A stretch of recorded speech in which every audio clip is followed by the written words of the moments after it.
बेहतर वेतन के चलते अब बहुत सारे मजदूर भी कार जैसी टिकाऊ उपभोक्ता वस्तुएं खरीद सकते थे। 1919 में अमेरिका में 20 लाख कारों का उत्पादन होता था, जो 1929 में बढ़कर 50 लाख कार प्रतिवर्ष से भी ऊपर जा पहुंचा। इसके साथ ही बहुत सारे लोग fridge, washing machine, radio, gramophone players आदि भी खरीदने लगे। ये सब चीजें हायर परचेज व्यवस्था के तहत खरीदी जाती थी, यानी लोग ये सारी चीजें कर्जे पर खरीदते थे और उनकी कीमत साप्ताहिक या मासिक किस्तों में चुकाई जाती थी। मकानों के निर्माण और निजी मकानों की संख्या में वृद्धि से भी फ्रिज, वॉशिंग मशीन आदि उपकरणों की मांग में इजाफा हुआ। उल्लेखनीय है कि घरों का निर्माण या खरीदारी भी कर्जे पर ही की जा रही थी। 1920 के दशक में आवास एवं निर्माण क्षेत्र में आए उछाल से अमेरिकी संपन्नता का आधार पैदा हो चुका था। मकानों के निर्माण और घरेलू जरूरत की चीजों में निवेश से रोजगार और मांग बढ़ती थी, तो दूसरी ओर उपभोग भी बढ़ता था। बढ़ते उपभोग के लिए और ज्यादा निवेश की जरूरत थी, जिससे और नए रोजगार व आमदनी में वृद्धि होने लगती थी। 1923 में अमेरिका शेष विश्व को पूंजी का निर्यात दोबारा करने लगा और वह दुनिया में सबसे बड़ा कर्जदाता देश बन गया। अमेरिका द्वारा आयात और पूंजी निर्यात ने यूरोपीय अर्थव्यवस्थाओं को भी संकट से उबरने में मदद दी। अगले 6 साल में विश्व व्यापार व आय वृद्धि दर में काफी सुधार आया, लेकिन यह स्थिति लंबे समय तक कायम नहीं रह पाई। 1929 तक आते आते दुनिया एक ऐसे आर्थिक संकट में फंस गई जिसका दुनिया ने पहले कभी अनुभव नहीं किया था। महामंदी। आर्थिक महामंदी की शुरुआत 1929 से हुई और यह संकट 30 के दशक के मध्य तक बना रहा। इस दौरान दुनिया के ज्यादातर हिस्सों के उत्पादन, रोजगार, आय और व्यापार में भयानक गिरावट दर्ज की गई। इस मंदी का समय और असर सब देशों में एक जैसा नहीं था, लेकिन आमतौर पर ऐसा माना जा सकता है कि कृषि क्षेत्रों और समुदायों पर इसका सबसे बुरा असर पड़ा। ऐसा इसलिए हुआ था क्योंकि औद्योगिक उत्पादों की तुलना में खेतिहर उत्पादों की कीमतों में ज्यादा भारी और ज्यादा समय तक कमी बनी रही।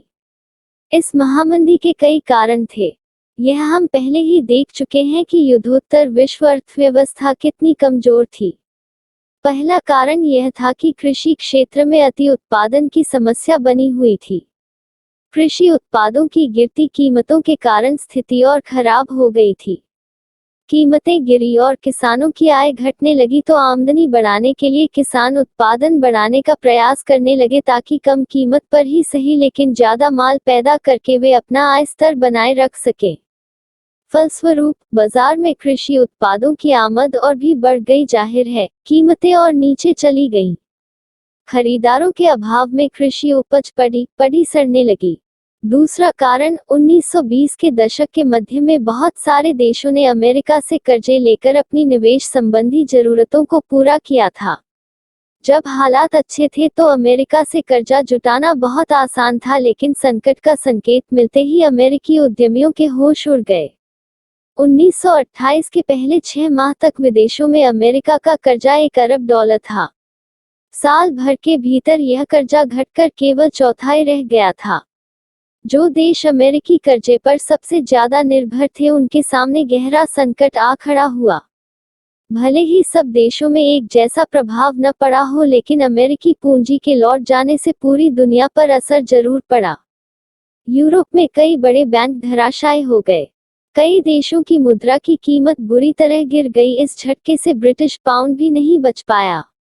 लैटिन अमेरिका और अन्य स्थानों पर कृषि एवं कच्चे मालों की कीमतें तेजी से लुढ़कने लगीं। अमेरिकी सरकार इस महामंदी से अपनी अर्थव्यवस्था को बचाने के लिए आयातित पदार्थों पर 2 गुना सीमा शुल्क वसूल करने लगी। इस फैसले ने तो विश्व व्यापार की कमर ही तोड़ दी। औद्योगिक देशों में भी मंदी का सबसे बुरा असर अमेरिका को ही झेलना पड़ा।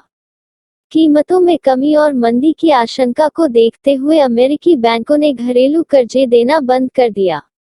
जो कर्जे दिए जा चुके थे उनकी वसूली तेज कर दी गई। किसान उपज नहीं बेच पा रहे थे, परिवार तबाह हो गए, कारोबार ठप पड़ गए। आमदनी में गिरावट आने पर अमेरिका के बहुत सारे परिवार कर्जे चुकाने में नाकामयाब हो गए, जिसके चलते उनके मकान, कार और सारी जरूरी चीजें कुर्क कर ली गईं। 20 के दशक में जो उपभोक्तावादी संपन्नता दिखाई दे रही थी वह धूल के गुबार की तरह रातों रात काफूर हो गई थी। बेरोजगारी बढ़ी तो लोग काम की तलाश में दूर दूर तक जाने लगे। आखिरकार अमेरिकी बैंकिंग व्यवस्था भी धराशायी हो गई। निवेश से अपेक्षित लाभ न पा सकने, कर्जे वसूल न कर पाने और जमाकर्ताओं की जमा पूंजी न लौटा पाने के कारण हजारों बैंक दिवालिया हो गए और बंद कर दिए गए।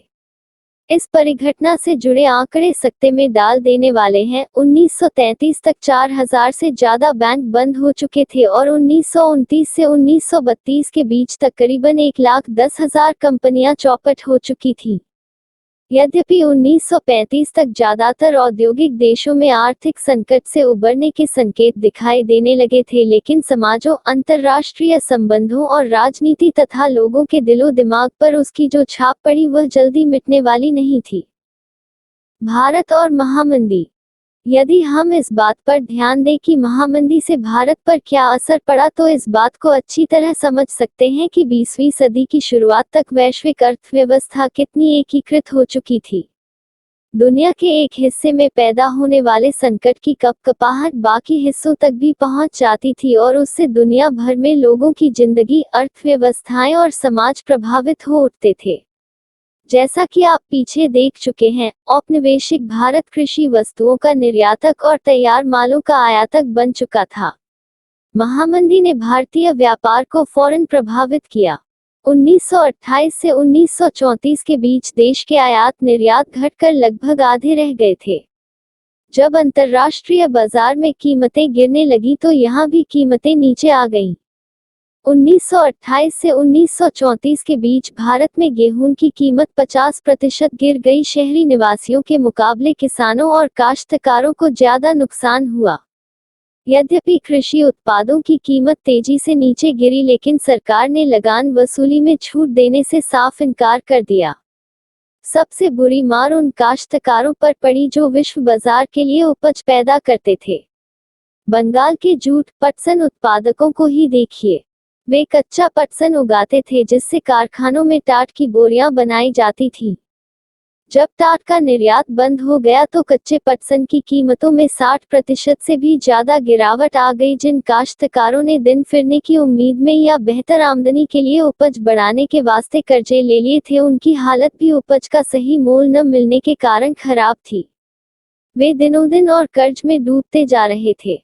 इसी विपत्ति को ध्यान में रखकर बंगाल के एक कवि ने लिखा था, चलो भाइयों, नकद की उम्मीद में और ज्यादा पटसन तुम उगाओ, लागत और कर्जे में पिसकर नाउम्मीदी पाओ, सारी पूंजी लगा फंसा कर फसल खड़ी कर जाओ। घर पर बैठे बनिए देंगे 5 रुपये मन भाव। पूरे देश में काश्तकार पहले से भी ज्यादा कर्ज में डूब गए। खर्चे पूरे करने के चक्कर में उनकी बचत खत्म हो चुकी थी। जमीन सूदखोरों के पास गिरवी पड़ी थी। घर में जो भी गहने जेवर थे बिक चुके थे। मंदी के इन्हीं सालों में भारत कीमती धातुओं, खासतौर से सोने का निर्यात करने लगा। प्रसिद्ध अर्थशास्त्री कीन्स का मानना था कि भारतीय सोने के निर्यात से भी वैश्विक अर्थव्यवस्था को पुनर्जीवित करने में काफी मदद मिली। इस निर्यात ने ब्रिटेन की आर्थिक दशा सुधारने में तो निश्चय ही मदद दी, लेकिन भारतीय किसानों को कोई लाभ नहीं हुआ। 1931 में मंदी अपने चरम पर थी और ग्रामीण भारत असंतोष व उथल-पुथल के दौर से गुजर रहा था। उसी समय महात्मा गांधी ने सविनय अवज्ञा, सिविल नाफरमानी आंदोलन शुरू किया। यह मंदी शहरी भारत के लिए इतनी दुखदाई नहीं रही। कीमतें गिरते जाने के बावजूद शहरों में रहने वाले ऐसे लोगों की हालत ठीक रही जिनकी आय निश्चित थी। जैसे शहर में रहने वाले जमींदार जिन्हें अपनी जमीन पर बंधा बंधाया भाड़ा मिलता था, या मध्यवर्गीय वेतनभोगी कर्मचारी।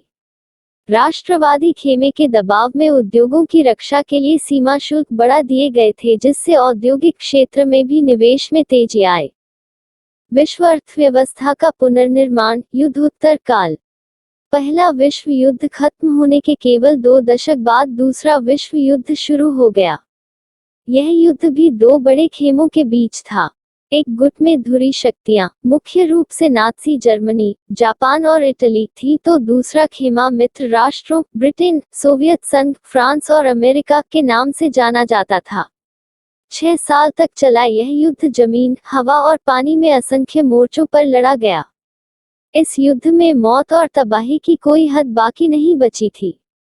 माना जाता है कि इस जंग के कारण प्रत्यक्ष या अप्रत्यक्ष रूप से करीब 6 करोड़ लोग मारे गए।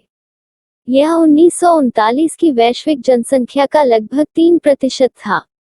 करोड़ों लोग घायल हुए। अब तक के युद्धों में मोर्चे पर मरने वालों की संख्या ज्यादा होती थी। इस युद्ध में ऐसे लोग ज्यादा मरे जो किसी मोर्चे पर लड़ नहीं रहे थे। यूरोप और एशिया के विशाल भूभाग तबाह हुए। कई शहर हवाई बमबारी या लगातार गोलाबारी के कारण मिट्टी में मिल गए। इस युद्ध ने बेहिसाब आर्थिक और सामाजिक तबाही को जन्म दिया। ऐसे हालात में पुनर्निर्माण का काम कठिन और लंबा साबित होने वाला था। युद्धोत्तर काल में पुनर्निर्माण का काम दो बड़े प्रभावों के साए में आगे बढ़ा। पश्चिमी विश्व में अमेरिका आर्थिक, राजनीतिक और सैनिक दृष्टि से एक वर्चस्वशाली ताकत बन चुका था। दूसरी ओर सोवियत संघ भी एक वर्चस्वशाली शक्ति के रूप में सामने आया। नाज़ी जर्मनी को हराने के लिए सोवियत संघ की जनता ने भारी कुर्बानियां दी थीं।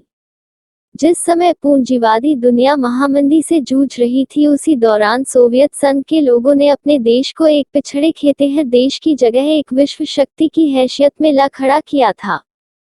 युद्धोत्तर बंदोबस्त और ब्रेटन वुड्स संस्थान।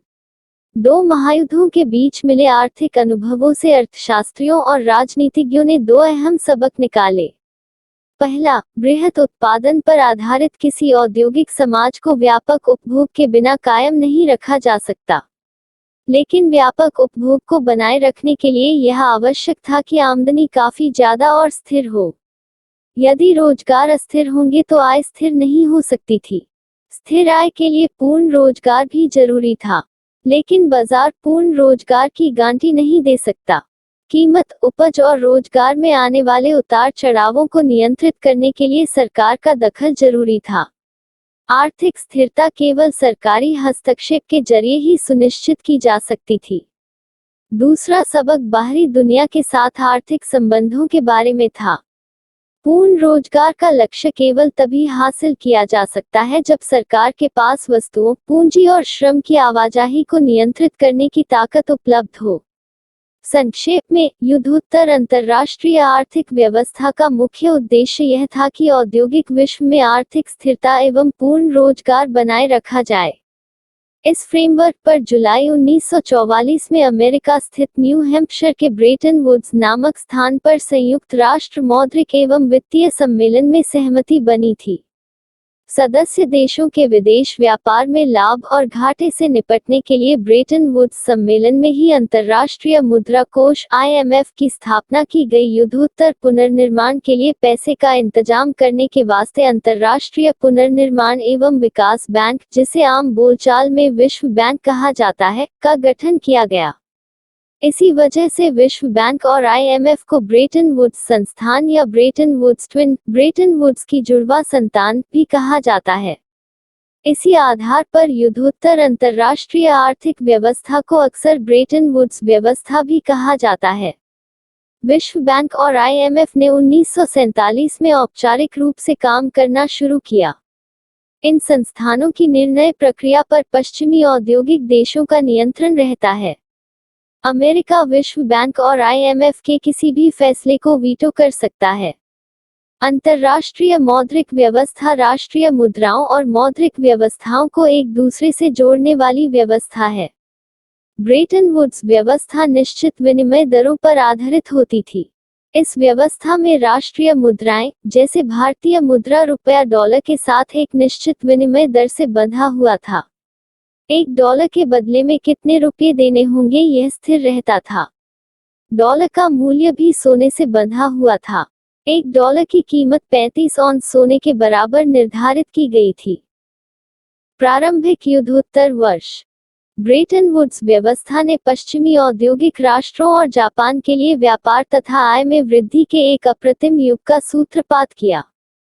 1950 से 1970 के बीच विश्व व्यापार की विकास दर सालाना 8% से भी ज्यादा रही।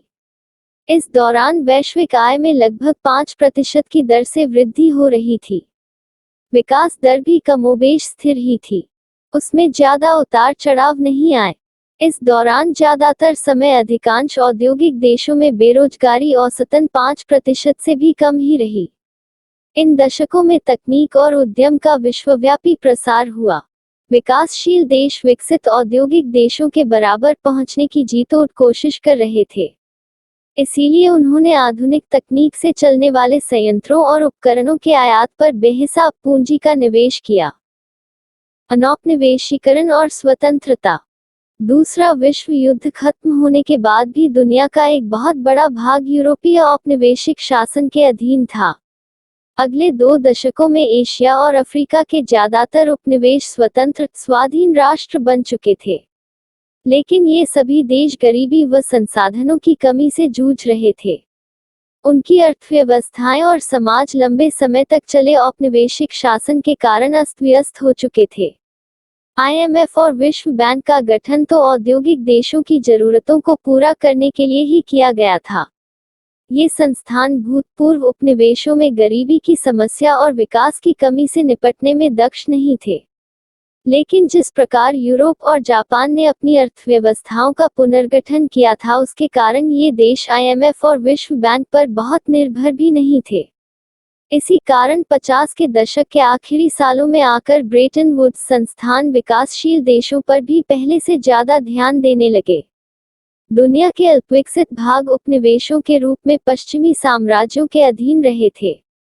विडंबना यह थी कि नवस्वाधीन राष्ट्रों के रूप में भी अपनी जनता को गरीबी और पिछड़ेपन की गर्त से बाहर निकालने के लिए उन्हें ऐसे अंतर्राष्ट्रीय संस्थानों की मदद लेनी पड़ी जिन पर भूतपूर्व औपनिवेशिक शक्तियों का ही वर्चस्व था।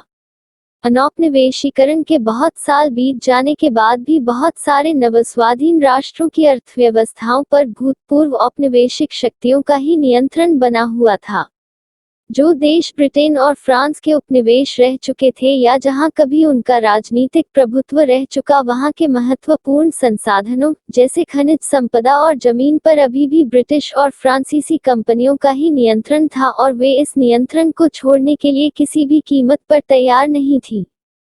रखी बार अमेरिका जैसे अन्य शक्तिशाली देशों की बहुराष्ट्रीय कंपनियां भी विकासशील देशों के प्राकृतिक संसाधनों का बहुत कम कीमत पर दोहन करने लगती थी। दूसरी ओर ज्यादातर विकासशील देशों को 50 और 60 के दशक में पश्चिमी अर्थव्यवस्थाओं की तेज प्रगति से कोई लाभ नहीं हुआ। इस समस्या को देखते हुए उन्होंने एक नई अंतर्राष्ट्रीय आर्थिक प्रणाली, new international economic order NIO के लिए आवाज उठाई और समूह 77 के रूप में संगठित हो गए। NIO से उनका आशय एक ऐसी व्यवस्था से था जिसमें उन्हें अपने संसाधनों पर सही मायनों में नियंत्रण मिल सके, जिसमें उन्हें विकास के लिए अधिक सहायता मिले, कच्चे माल के सही दाम मिले और अपने तैयार मालों को विकसित देशों के बाजारों में बेचने के लिए बेहतर पहुंच मिले। 4.4 ब्रेटन वुड्स का समापन और वैश्वीकरण की शुरुआत। सालों की स्थिर और तेज वृद्धि के बावजूद युद्धोत्तर दुनिया में सब कुछ सही नहीं चल रहा था। 60 के दशक से ही विदेशों में अपनी गतिविधियों की भारी लागत ने अमेरिका की वित्तीय और प्रतिस्पर्धी क्षमता को कमजोर कर दिया था। अमेरिकी डॉलर अब दुनिया की प्रधान मुद्रा के रूप में पहले जितना सम्मानित और निर्विवाद नहीं रह गया था। सोने की तुलना में डॉलर की कीमत गिरने लगी थी। अंततः स्थिर विनिमय दर की व्यवस्था विफल हो गई और प्रवाहमयी या अस्थिर विनिमय दर की व्यवस्था शुरू की गई। 70 के दशक के मध्य से अंतर्राष्ट्रीय वित्तीय संस्थानों में भी भारी बदलाव आ चुके थे। अब तक विकासशील देश कर्जे और विकास संबंधी सहायता के लिए अंतर्राष्ट्रीय संस्थानों की शरण ले सकते थे, लेकिन अब उन्हें पश्चिम के व्यावसायिक बैंकों और निजी ऋणदाता संस्थानों से कर्ज न लेने के लिए बाध्य किया जाने लगा।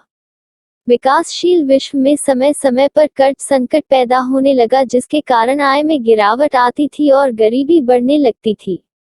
अफ्रीका और लैटिन अमेरिका में यह समस्या सबसे ज्यादा दिखाई दी।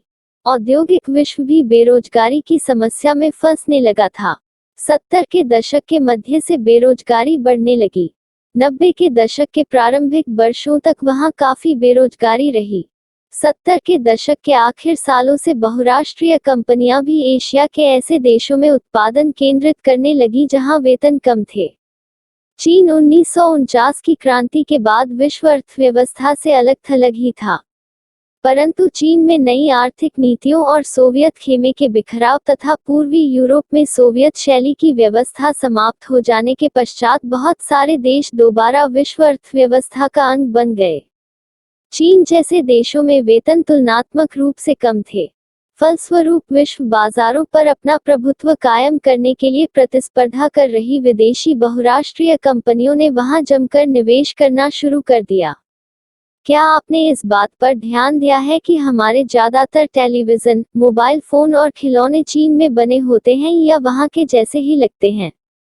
यह चीनी अर्थव्यवस्था की अल्प लागत अर्थव्यवस्था और खास तौर से वहां के कम वेतनों का नतीजा है। उद्योगों को कम वेतन वाले देशों में ले जाने से वैश्विक व्यापार और पूंजी प्रवाहों पर भी असर पड़ा। पिछले 2 दशक में भारत, चीन और ब्राजील आदि देशों की अर्थव्यवस्थाओं में आए भारी बदलावों के कारण दुनिया का आर्थिक भूगोल पूरी तरह बदल चुका है।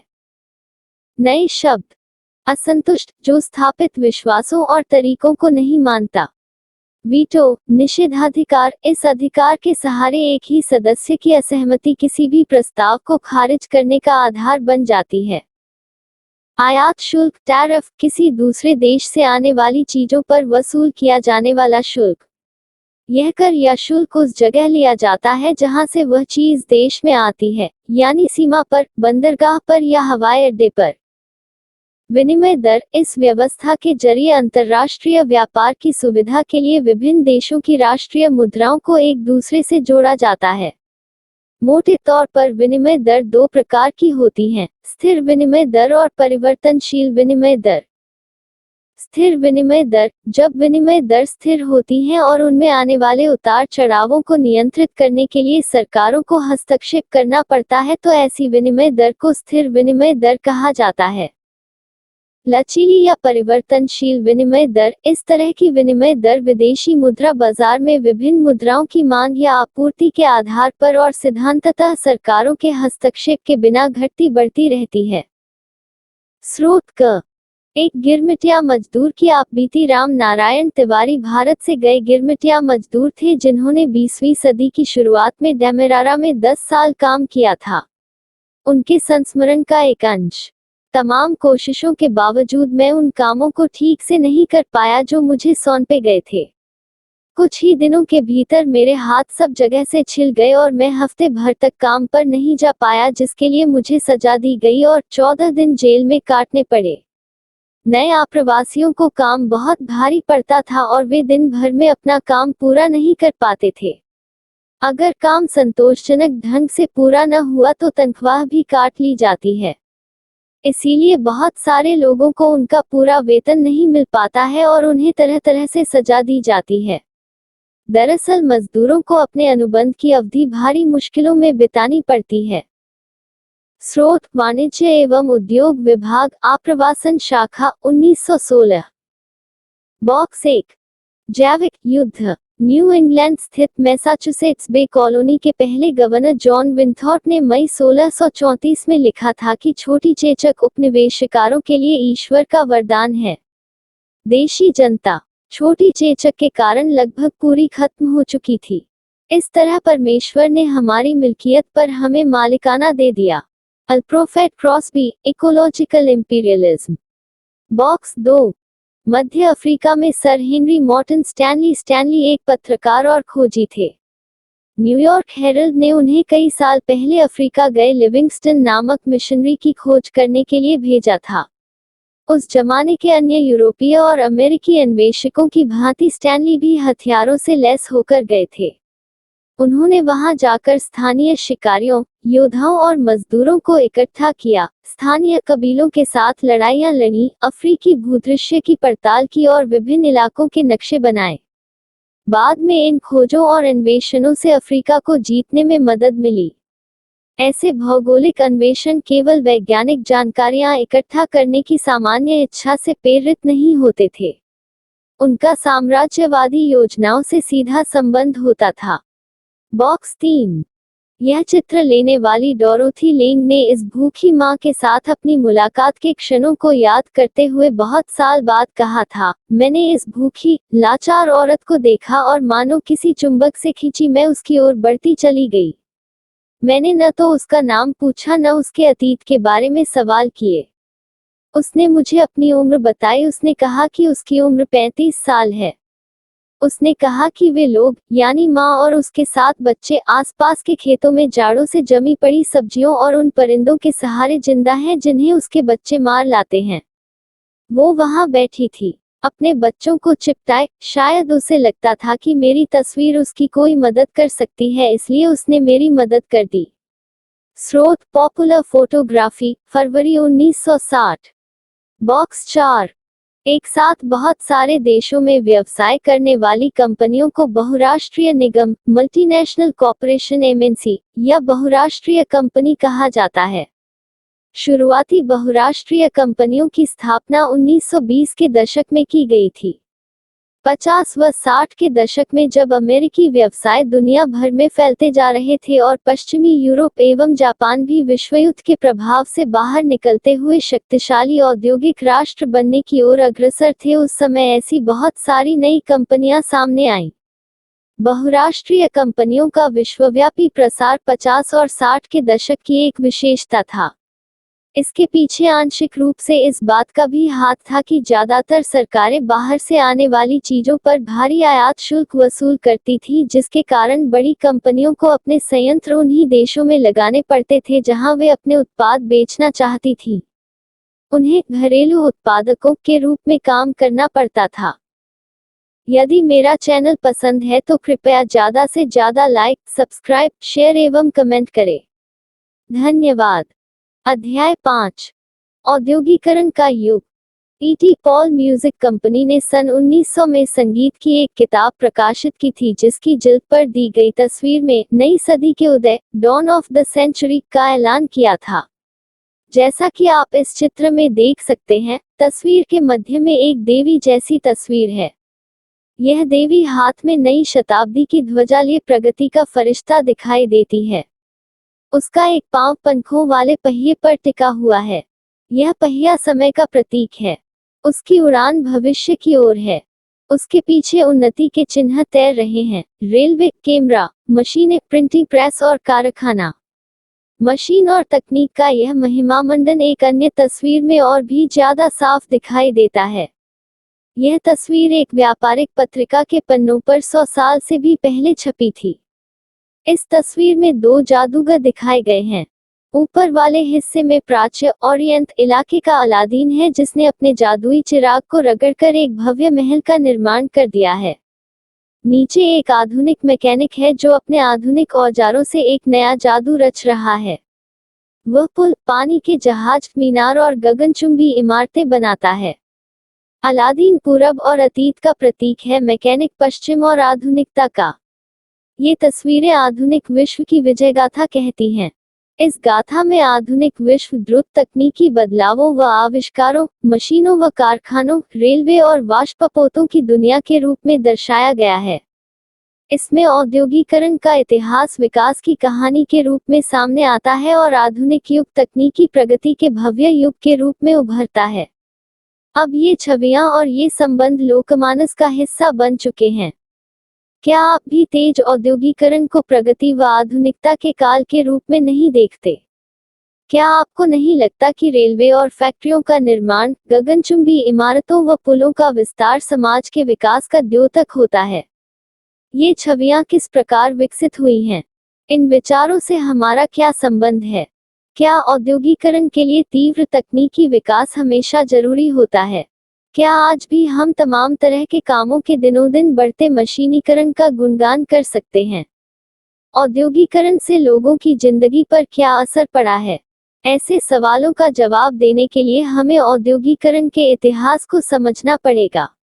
इस अध्याय में हम यही इतिहास पढ़ेंगे। यहाँ हम दुनिया के पहले औद्योगिक राष्ट्र ब्रिटेन और उसके बाद भारत में औद्योगिकरण का अध्ययन करेंगे, जहाँ औद्योगिक बदलावों का पैटर्न औपनिवेशिक शासन से तय हो रहा था। एक औद्योगिक क्रांति से पहले औद्योगिकरण को अक्सर हम कारखानों के विकास के साथ ही जोड़कर देखते हैं। जब हम औद्योगिक उत्पादन की बात करते हैं तो हमारा आशय फैक्ट्रियों में होने वाले उत्पादन से होता है, और जब हम औद्योगिक मजदूरों की बात करते हैं तो भी हमारा आशय कारखानों में काम करने वाले मजदूरों से ही होता है। औद्योगिकरण के इतिहास अक्सर प्रारंभिक फैक्ट्रियों की स्थापना से शुरू होते हैं, पर इस सोच में एक समस्या है। दरअसल इंग्लैंड और यूरोप में फैक्ट्रियों की स्थापना से भी पहले ही अंतर्राष्ट्रीय बाजार के लिए बड़े पैमाने पर औद्योगिक उत्पादन होने लगा था। यह उत्पादन फैक्ट्रियों में नहीं होता था। बहुत सारे इतिहासकार औद्योगिकरण के इस चरण को आदि औद्योगिकरण प्रोटो इंडस्ट्रियलाइजेशन का नाम देते हैं। 17वीं और 18वीं शताब्दी में यूरोपीय शहरों के सौदागर गांवों की तरफ रुख करने लगे थे। वे किसानों और कारीगरों को पैसा देते थे और उनसे अंतर्राष्ट्रीय बाजार के लिए उत्पादन करवाते थे। उस समय विश्व व्यापार के विस्तार और दुनिया के विभिन्न भागों में उपनिवेशों की स्थापना के कारण चीजों की मांग बढ़ने लगी थी। इस मांग को पूरा करने के लिए केवल शहरों में रहते हुए उत्पादन नहीं बढ़ाया जा सकता था। वजह यह थी कि शहरों में शहरी दस्तकारी और व्यापारिक गिल्ड्स काफी ताकतवर थे। ये गिल्ड्स उत्पादकों के संगठन होते थे। गिल्ड्स से जुड़े उत्पादक कारीगरों को प्रशिक्षण देते थे, उत्पादकों पर नियंत्रण रखते थे, प्रतिस्पर्धा और मूल्य तय करते थे तथा व्यवसाय में नए लोगों को आने से रोकते थे। शासकों ने भी विभिन्न गिल्ड्स को खास उत्पादों के उत्पादन और व्यापार का एकाधिकार दिया हुआ था। फलस्वरूप नए व्यापारी शहरों में कारोबार नहीं कर सकते थे, इसलिए वे गांवों की तरफ जाने लगे। गांवों में गरीब काश्तकार और दस्तकार सौदागरों के लिए काम करने लगे।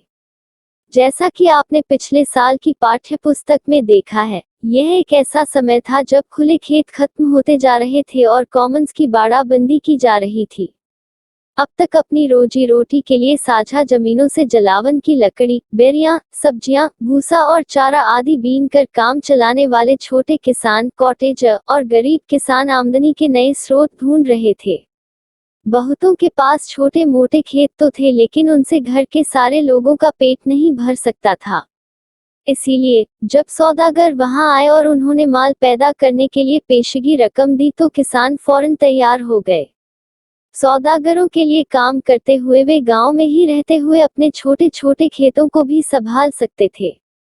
इस आदि औद्योगिक उत्पादन से होने वाली आमदनी ने खेती के कारण सिमटती आय में बड़ा सहारा दिया। अब उन्हें पूरे परिवार के श्रम संसाधनों के इस्तेमाल का मौका भी मिल गया। इस व्यवस्था से शहरों और गांवों के बीच एक घनिष्ठ संबंध विकसित हुआ।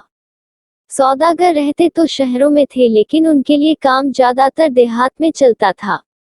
इंग्लैंड के कपड़ा व्यवसाय स्टेपल्स से ऊन खरीदते थे और उसे सूत काटने वालों के पास पहुंचा देते थे।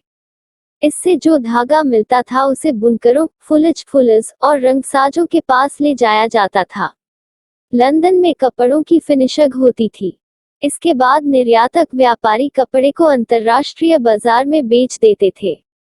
इसीलिए लंदन को तो फिनिशग सेंटर के रूप में ही जाना जाने लगा था। यह आदि औद्योगिक व्यवस्था व्यावसायिक आदान प्रदान के नेटवर्क का हिस्सा थी। इस पर सौदागरों का नियंत्रण था और चीजों का उत्पादन कारखानों की बजाय घरों में होता था। उत्पादन के प्रत्येक चरण में प्रत्येक सौदागर 20 से 25 मजदूरों से काम करवाता था। इसका मतलब यह था कि कपड़ों के हर सौदागर के पास सैकड़ों मजदूर काम करते थे। कारखानों का उदय। इंग्लैंड में सबसे पहले 1730 के दशक में कारखाने खुले, लेकिन उनकी संख्या में तेजी से इजाफा 18वीं सदी के आखिर में ही हुआ। कपास कॉटन नए युग का पहला प्रतीक थी। 19वीं सदी के आखिर में कपास के उत्पादन में भारी बढ़ोतरी हुई। 1760 में ब्रिटेन अपने कपास उद्योग की जरूरतों को पूरा करने के लिए 25 लाख पौंड कच्चे कपास का आयात करता था। 1787 में यह आयात बढ़कर 220 लाख पौंड तक पहुंच गया। यह इजाफा उत्पादन की प्रक्रिया में बहुत सारे बदलावों का परिणाम था। आइए देखें कि ये बदलाव कौन से थे। 18वीं सदी में कई ऐसे आविष्कार हुए जिन्होंने उत्पादन प्रक्रिया, कार्डिंग, ऐंठना व कताई और लपेटने के हर चरण की कुशलता बढ़ा दी। प्रति मजदूर उत्पादन बढ़ गया और पहले से ज्यादा मजबूत धागों व रेशों का उत्पादन होने लगा। इसके बाद रिचर्ड आर्कराइट ने सूती कपड़ा मिल की रूपरेखा सामने रखी। अभी तक कपड़ा उत्पादन पूरे देहात में फैला हुआ था। यह काम लोग अपने अपने घर पर ही करते थे, लेकिन अब महंगी नई मशीनें खरीदकर उन्हें कारखानों में लगाया जा सकता था। कारखाने में सारी प्रक्रियाएं एक छत के नीचे और एक मालिक के हाथों में आ गई थी। इसके चलते उत्पादन प्रक्रिया पर निगरानी, गुणवत्ता का ध्यान रखना और मजदूरों पर नजर रखना संभव हो गया था। जब तक उत्पादन गांवों में हो रहा था तब तक ये सारे काम संभव नहीं थे। 19वीं सदी की शुरुआत में कारखाने इंग्लैंड के भूदृश्य का अभिन्न अंग बन गए थे। ये नए कारखाने इतने विशाल और नई प्रौद्योगिकी की ताकतवरत इतनी जादुई दिखाई देती थी कि उस समय के लोगों की आंखें चंधिया जाती थी। लोगों का ध्यान कारखानों पर टिका रह जाता था। वे इस बात को मानो भूल ही जाते थे कि उनकी आंखों से ओझल गलियों और वर्कशॉप्स में अभी भी उत्पादन चालू है। औद्योगिक परिवर्तन की रफ्तार। औद्योगिकरण की प्रक्रिया कितनी तेज थी। क्या औद्योगिकरण का मतलब केवल फैक्ट्री उद्योगों के विकास तक ही सीमित होता है? पहला, सूती उद्योग और कपास उद्योग ब्रिटेन के सबसे फलते फूलते उद्योग थे। तेजी से बढ़ता हुआ कपास उद्योग 1840 के दशक तक औद्योगिकरण के पहले चरण में सबसे बड़ा उद्योग बन चुका था। इसके बाद लोहा और स्टील उद्योग आगे निकल गए। 1840 के दशक से इंग्लैंड में और 1860 के दशक से उसके उपनिवेशों में रेलवे का विस्तार होने लगा था। फलस्वरूप लोहे और स्टील की जरूरत तेजी से बढ़ी। 1873 तक ब्रिटेन के लोहा और स्टील निर्यात का मूल्य लगभग 7.7 करोड़ पौंड हो गया था। यह राशि इंग्लैंड के कपास निर्यात के मूल्य से दोगुनी थी। दूसरा, नए उद्योग परंपरागत उद्योगों को इतनी आसानी से हाशिए पर नहीं धकेल सकते थे। 19वीं सदी के आखिर में भी तकनीकी रूप से विकसित औद्योगिक क्षेत्र में काम करने वाले मजदूरों की संख्या कुल मजदूरों में 20% से ज्यादा नहीं थी। कपड़ा उद्योग एक गतिशील उद्योग था, लेकिन उसके उत्पादन का बड़ा हिस्सा कारखानों में नहीं बल्कि घरेलू इकाइयों में होता था। तीसरा, यद्यपि परंपरागत उद्योगों में परिवर्तन की गति भाप से चलने वाले सूती और धातु उद्योगों से तय नहीं हो रही थी, लेकिन ये परंपरागत उद्योग पूरी तरह ठहराव की अवस्था में भी नहीं थे।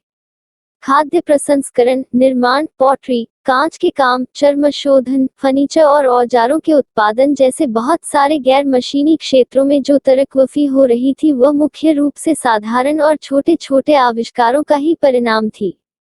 चौथा, प्रौद्योगिकीय बदलावों की गति धीमी थी। औद्योगिक भूदृश्य पर ये बदलाव नाटकीय तेजी से नहीं फैले। नई तकनीक महंगी थी। सौदागर व व्यापारी उनके इस्तेमाल के सवाल पर फूंक फूंक कर कदम बढ़ाते थे। मशीनें अक्सर खराब हो जाती थी और उनकी मरम्मत पर काफी खर्चा आता था। वे उतनी अच्छी भी नहीं थी जितना उनके आविष्कारकों और निर्माताओं का दावा था। इस बात को समझने के लिए आइए भाप के इंजन का उदाहरण लें। जेम्स वॉट ने न्यूकॉमन द्वारा बनाए गए भाप के इंजन में सुधार किए और 1871 में नए इंजन को पेटेंट करा लिया। इस मॉडल का उत्पादन उनके दोस्त उद्योगपति मैथ्यू बोल्टन ने किया, पर सालों तक उन्हें कोई खरीदार नहीं मिला। 19वीं सदी की शुरुआत तक पूरे इंग्लैंड में भाप के सिर्फ 321 इंजन थे। इनमें से 80 इंजन सूती उद्योगों में, 9 उन उद्योगों में और बाकी खनन, नहर निर्माण और लौह कार्यों में इस्तेमाल हो रहे थे।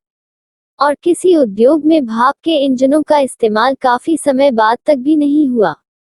यानी मजदूरों की उत्पादन क्षमता को कई गुना बढ़ाने की संभावना वाली सबसे शक्तिशाली प्रौद्योगिकी को अपनाने में भी उद्योगपति बहुत हिचकिचा रहे थे। अब इतिहासकार इस बात को मानने लगे हैं कि 19वीं सदी के मध्य का औसत मजदूर मशीनों पर काम करने वाला नहीं बल्कि परंपरागत कारीगर और मजदूर ही होता था। हाथ का श्रम और वाष्प शक्ति। विक्टोरिया कालीन ब्रिटेन में मानव श्रम की कोई कमी नहीं थी। गरीब किसान और बेकार लोग कामकाज की तलाश में बड़ी संख्या में शहरों को जाते थे। जैसा कि आप आगे जानेंगे, जब श्रमिकों की बहुतायत होती है तो वेतन गिर जाते हैं। इसीलिए उद्योगपतियों को श्रमिकों की कमी या वेतन के मद में भारी लागत जैसी कोई परेशानी नहीं थी। उन्हें ऐसी मशीनों में कोई दिलचस्पी नहीं थी जिनके कारण मजदूरों से छुटकारा मिल जाए और जिन पर बहुत ज्यादा खर्चा आने वाला हो। बहुत सारे उद्योगों में श्रमिकों की मांग मौसमी आधार पर घटती बढ़ती रहती थी। गैस घरों और शराबखानों में जाड़ों के दौरान खासा काम रहता था। इस दौरान उन्हें ज्यादा मजदूरों की जरूरत होती थी। क्रिसमस के समय बुक बाइंडरों और प्रिंटरों को भी दिसंबर से पहले अतिरिक्त मजदूरों की दरकार रहती थी। बंदरगाहों पर जहाजों की मरम्मत और साफ सफाई व सजावट का काम भी जाड़ों में ही किया जाता था। जिन उद्योगों में मौसम के साथ उत्पादन घटता बढ़ता रहता था, वहां उद्योगपति मशीनों की बजाय मजदूरों को ही काम पर रखना पसंद करते थे। बहुत सारे उत्पाद केवल हाथ से ही तैयार किए जा सकते थे। मशीनों से एक जैसे तय किस्म के उत्पाद ही बड़ी संख्या में बनाए जा सकते थे। लेकिन बाजार में अक्सर बारीक डिजाइन और खास आकारों वाली चीजों की काफी मांग रहती थी। उदाहरण के लिए, ब्रिटेन में 19वीं सदी के मध्य में 500 तरह के हथौड़े और 45 तरह की कुल्हाड़ियां बनाई जा रही थी। इन्हें बनाने के लिए यांत्रिक प्रौद्योगिकी की नहीं बल्कि इंसानी निपुणता की जरूरत थी। विक्टोरिया कालीन ब्रिटेन में उच्च वर्ग के लोग कुलीन और पूंजीपति वर्ग हाथों से बनी चीजों को तरजीह देते थे। हाथ से बनी चीजों को परिष्कार और सुरुचि का प्रतीक माना जाता था। उनकी फिनिश अच्छी होती थी। उनको एक एक करके बनाया जाता था और उनका डिजाइन अच्छा होता था। मशीनों से बनने वाले उत्पादों को उपनिवेशों में निर्यात कर दिया जाता था। जिन देशों में मजदूरों की कमी होती है, वहां उद्योगपति मशीनों का इस्तेमाल करना ज्यादा पसंद करते हैं ताकि कम से कम मजदूरों का इस्तेमाल करके वे अपना काम चला सकें। 19वीं सदी के अमेरिका में यही स्थिति थी, लेकिन ब्रिटेन में कामगारों की कोई कमी नहीं थी। मजदूरों की जिंदगी। बाजार में श्रम की बहुतायत से मजदूरों की जिंदगी भी प्रभावित हुई। जैसे ही नौकरियों की खबर गांवों में पहुंची, सैकड़ों की तादाद में लोगों के हुजूम शहरों की तरफ चल पड़े। नौकरी मिलने की संभावना यारी दोस्ती, कुनबे कुटुंब के जरिए जान पहचान पर निर्भर करती थी। अगर किसी कारखाने में आपका रिश्तेदार या दोस्त लगा हुआ है तो नौकरी मिलने की संभावना ज्यादा रहती थी। सबके पास ऐसे सामाजिक संपर्क नहीं होते थे। रोजगार चाहने वाले बहुत सारे लोगों को हफ्तों इंतजार करना पड़ता था। वे पुलों के नीचे या रैन बसेरों में रातें काटते थे। कुछ बेरोजगार शहर में बने निजी रैन बसेरों में रहते थे। बहुत सारे निर्धन कानून विभाग द्वारा चलाए जाने वाले अस्थायी बसेरों में रुकते थे। बहुत सारे उद्योगों में मौसमी काम की वजह से कामगारों को बीच बीच में बहुत समय तक खाली बैठना पड़ता था। काम का सीजन गुजर जाने के बाद गरीब दोबारा सड़क पर आ जाते थे। कुछ लोग जाड़ों के बाद गांवों में चले जाते थे जहां इस समय काम निकलने लगता था।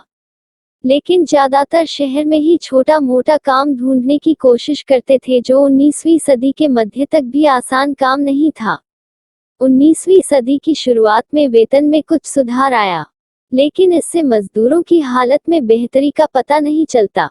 औसत आंकड़ों से अलग अलग व्यवसायों के बीच आने वाले फर्क और साल दर साल होने वाले उतार चढ़ाव छिपे रह जाते थे। मिसाल के तौर पर, जब लंबे नेपोलियनी युद्ध के दौरान कीमतें तेजी से बढ़ी तो मजदूरों की आय के वास्तविक मूल्य में भारी कमी आ गई। अब उन्हें वेतन तो पहले जितना मिलता था, लेकिन उससे वे पहले जितनी चीजें नहीं खरीद सकते थे। मजदूरों की आमदनी भी सिर्फ वेतन दर पर ही निर्भर नहीं होती थी। रोजगार की अवधि भी बहुत महत्वपूर्ण थी। मजदूरों की औसत दैनिक आय इससे तय होती थी कि उन्होंने कितने दिन काम किया है।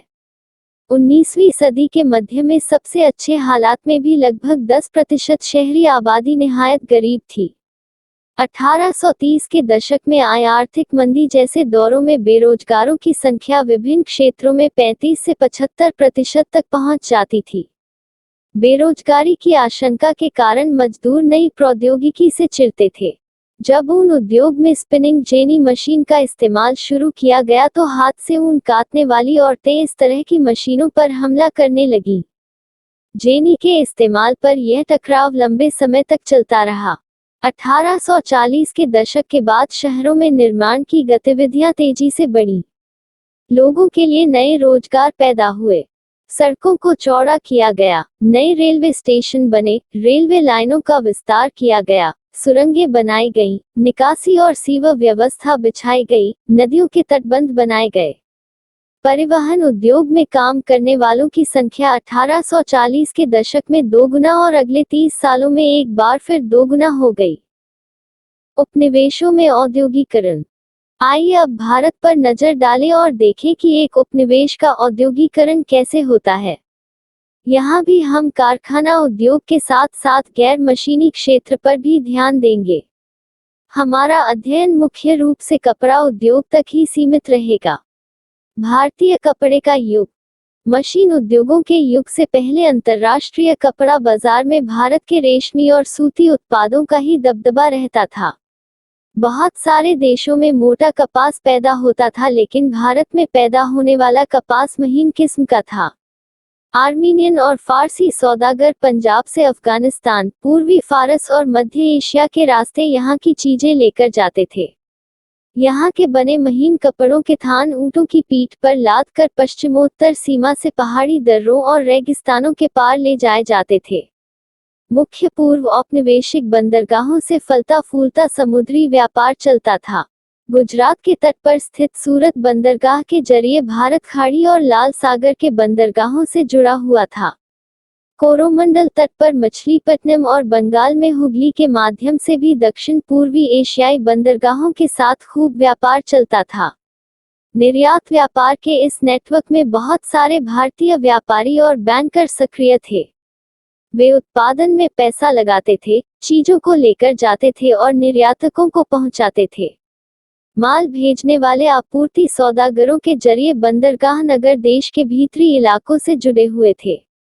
ये सौदागर बुनकरों को पेशगी देते थे, बुनकरों से तैयार कपड़ा खरीदते थे और उसे बंदरगाहों तक पहुंचाते थे। बंदरगाह पर बड़े जहाज मालिक और निर्यात व्यापारियों के दलाल कीमत पर मोल भाव करते थे और आपूर्ति सौदागरों से माल खरीद लेते थे। 1750 के दशक तक भारतीय सौदागरों के नियंत्रण वाला यह नेटवर्क टूटने लगा था। यूरोपीय कंपनियों की ताकत बढ़ती जा रही थी। पहले उन्होंने स्थानीय दरबारों से कई तरह की रियायतें हासिल की और उसके बाद उन्होंने व्यापार पर इजारेदारी अधिकार प्राप्त कर लिए। इससे सूरत व हुगली, दोनों पुराने बंदरगाह कमजोर पड़ गए। इन बंदरगाहों से होने वाले निर्यात में नाटकीय कमी आई। पहले जिस कर्जे से व्यापार चलता था वह खत्म होने लगा। धीरे धीरे स्थानीय बैंकर दिवालिया हो गए। 17वीं सदी के आखिरी सालों में सूरत बंदरगाह से होने वाले व्यापार का कुल मूल्य 1.6 करोड़ रुपये था। 1740 के दशक तक यह गिरकर केवल 30 लाख रुपये रह गया था।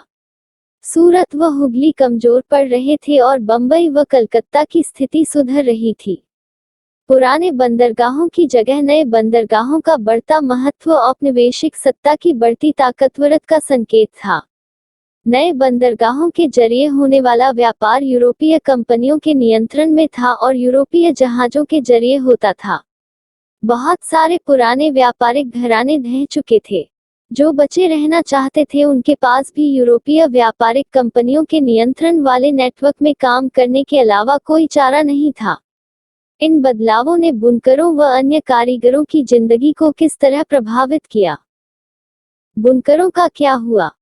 1760 के दशक के बाद ईस्ट इंडिया कंपनी की सत्ता के सुदृढ़ीकरण की शुरुआत में भारत के कपड़ा निर्यात में गिरावट नहीं आई। ब्रिटिश कपास उद्योग अभी फैलना शुरू नहीं हुआ था और यूरोप में बारीक भारतीय कपड़ों की भारी मांग थी। इसलिए कंपनी भी भारत से होने वाले कपड़े के निर्यात को ही और फैलाना चाहती थी। 1760 और 1770 के दशकों में बंगाल और कर्नाटक में राजनीतिक सत्ता स्थापित करने से पहले ईस्ट इंडिया कंपनी को निर्यात के लिए लगातार सप्लाई आसानी से नहीं मिल पाती थी। बुने हुए कपड़े को हासिल करने के लिए फ्रांसीसी, डच और पुर्तगालियों के साथ साथ स्थानीय व्यापारी भी होड़ में रहते थे। इस प्रकार बुनकर और आपूर्ति सौदागर खूब मोल भाव करते थे और अपना माल सबसे ऊंची बोली लगाने वाले खरीदार को ही बेचते थे। लंदन भेजे गए अपने पत्र में कंपनी के अफसरों ने आपूर्ति में मुश्किल और ऊंचे दामों का बार बार जिक्र किया है। लेकिन एक बार ईस्ट इंडिया कंपनी की राजनीतिक सत्ता स्थापित हो जाने के बाद कंपनी व्यापार पर अपने एकाधिकार का दावा कर सकती थी। फलस्वरूप उसने प्रतिस्पर्धा खत्म करने, लागतों पर अंकुश रखने और कपास व रेशम से बनी चीजों की नियमित आपूर्ति सुनिश्चित करने के लिए प्रबंधन और नियंत्रण की एक नई व्यवस्था लागू कर दी। यह काम कई चरणों में किया गया। पहला, कंपनी ने कपड़ा व्यापार में सक्रिय व्यापारियों और दलालों को खत्म करने तथा बुनकरों पर ज्यादा प्रत्यक्ष नियंत्रण स्थापित करने की कोशिश की। कंपनी ने बुनकरों पर निगरानी रखने, माल इकट्ठा करने और कपड़ों की गुणवत्ता जांचने के लिए वेतनभोगी कर्मचारी तैनात कर दिए जिन्हें गुमाश्ता कहा जाता था। दूसरा, कंपनी को माल बेचने वाले बुनकरों को अन्य खरीदारों के साथ कारोबार करने पर पाबंदी लगा दी गई, इसके लिए उन्हें पेशगी रकम दी जाती थी। एक बार काम का ऑर्डर मिलने पर बुनकरों को कच्चा माल खरीदने के लिए कर्जा दे दिया जाता था। जो कर्जा लेते थे उन्हें अपना बनाया हुआ कपड़ा गुमाश्ता को ही देना पड़ता था। उसे वे किसी और व्यापारी को नहीं बेच सकते थे। जैसे जैसे कर्जे मिलते गए और महीन कपड़े की मांग बढ़ने लगी, ज्यादा कमाई की आस में बुनकर पेशगी स्वीकार करने लगे। बहुत सारे बुनकरों के पास जमीन के छोटे छोटे पट्टे थे जिन पर वे खेती करते थे और अपने परिवार की जरूरतें पूरी कर लेते थे। अब वे इस जमीन को भाड़े पर देकर पूरा समय बुनकरी में लगाने लगे। अब पूरा परिवार यही काम करने लगा। बच्चे व औरतें सभी कुछ न कुछ काम करते थे। लेकिन जल्दी ही बहुत सारे बुनकर गांवों में बुनकरों और गुमाश्तों के बीच टकराव की खबरें आने लगी। इससे पहले आपूर्ति सौदागर अक्सर बुनकर गांवों में ही रहते थे और बुनकरों से उनके नजदीकी ताल्लुकात होते थे। वे बुनकरों की जरूरतों का ख्याल रखते थे और संकट के समय उनकी मदद करते थे। नए गुमाश्ता बाहर के लोग थे। उनका गांवों से पुराना सामाजिक संबंध नहीं था। वे दंभपूर्ण व्यवहार करते थे, सिपाहियों व चपरासियों को लेकर आते थे और माल समय पर तैयार न होने की स्थिति में बुनकरों को सजा देते थे। सजा के तौर पर बुनकरों को अक्सर पीटा जाता था और कोड़े बरसाए जाते थे। अब बुनकर न तो दाम पर मोल भाव कर सकते थे और न ही किसी और को माल बेच सकते थे। उन्हें कंपनी से जो कीमत मिलती थी वह बहुत कम थी, पर वे कर्जों की वजह से कंपनी से बंधे हुए थे। कर्नाटक और बंगाल में बहुत सारे स्थानों पर बुनकर गांव छोड़कर चले गए। वे अपने रिश्तेदारों के यहाँ किसी और गांव में करघा लगा लेते थे। कई स्थानों पर कंपनी और उसके अफसरों का विरोध करते हुए गांव के व्यापारियों के साथ मिलकर बुनकरों ने बगावत कर दी। कुछ समय बाद बहुत सारे बुनकर कर्जा लौटाने से इनकार करने लगे। उन्होंने करघे बंद कर दिए और खेतों में मजदूरी करने लगे। 19वीं सदी आते आते कपास बुनकरों के सामने नई समस्याएं पैदा हो गईं। भारत में मैनचेस्टर का आना। 1772 में ईस्ट इंडिया कंपनी के अफसर हेनरी पतुलो ने कहा था कि भारतीय कपड़े की मांग कभी कम नहीं हो सकती क्योंकि दुनिया के किसी और देश में इतना अच्छा माल नहीं बनता। लेकिन हम देखते हैं कि 19वीं सदी की शुरुआत में भारत के कपड़ा निर्यात में गिरावट आने लगी जो लंबे समय तक जारी रही। 1811 से 12 में सूती माल का हिस्सा कुल निर्यात में 33% था। 1850 से 51 में यह मात्र 3% रह गया था। ऐसा क्यों हुआ? उसके निहितार्थ क्या थे? जब इंग्लैंड में कपास उद्योग विकसित हुआ तो वहां के उद्योगपति दूसरे देशों से आने वाले आयात को लेकर परेशान दिखाई देने लगे।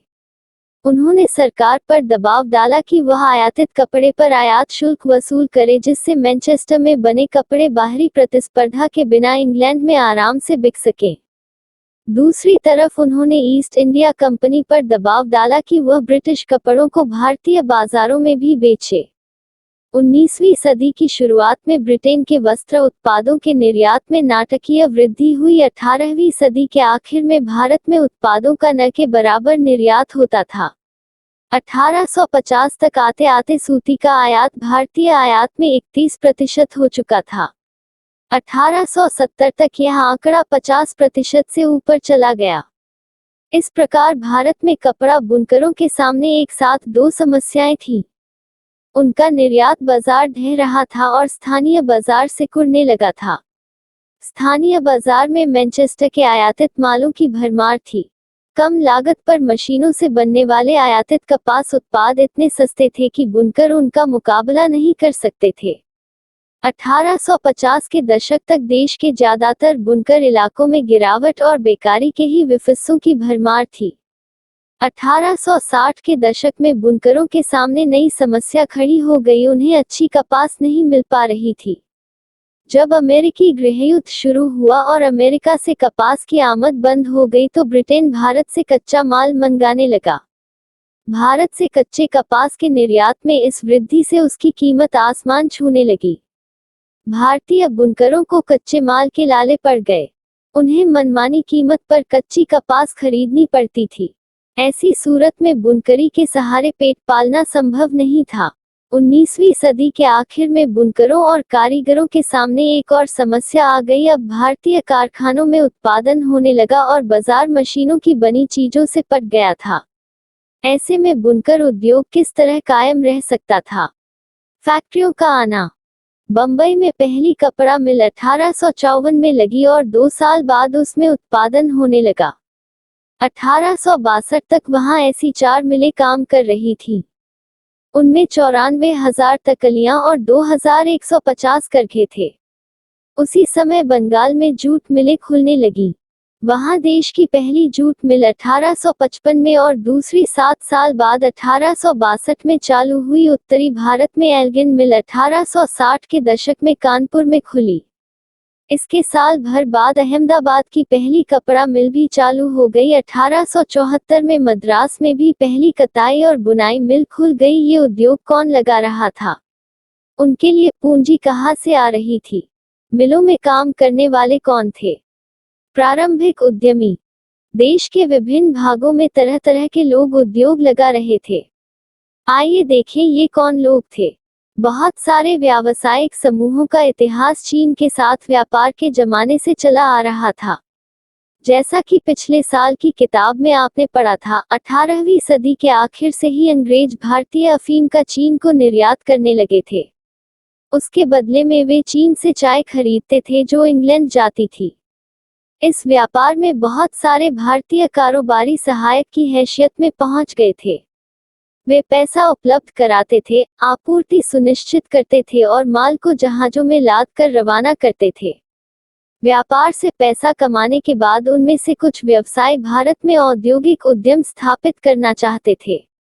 बंगाल में द्वारकानाथ टैगोर ने चीन के साथ व्यापार में खूब पैसा कमाया और वे उद्योगों में निवेश करने लगे। 1830 से 1840 के दशकों में उन्होंने 6 संयुक्त उद्यम कंपनियां लगा ली थीं। 1840 के दशक में आए व्यापक व्यावसायिक सेक्टरों में औरों के साथ साथ टैगोर के उद्यम भी बैठ गए। लेकिन 19वीं सदी में चीन के साथ व्यापार करने वाले बहुत सारे व्यवसायी सफल उद्योगपति भी साबित हुए।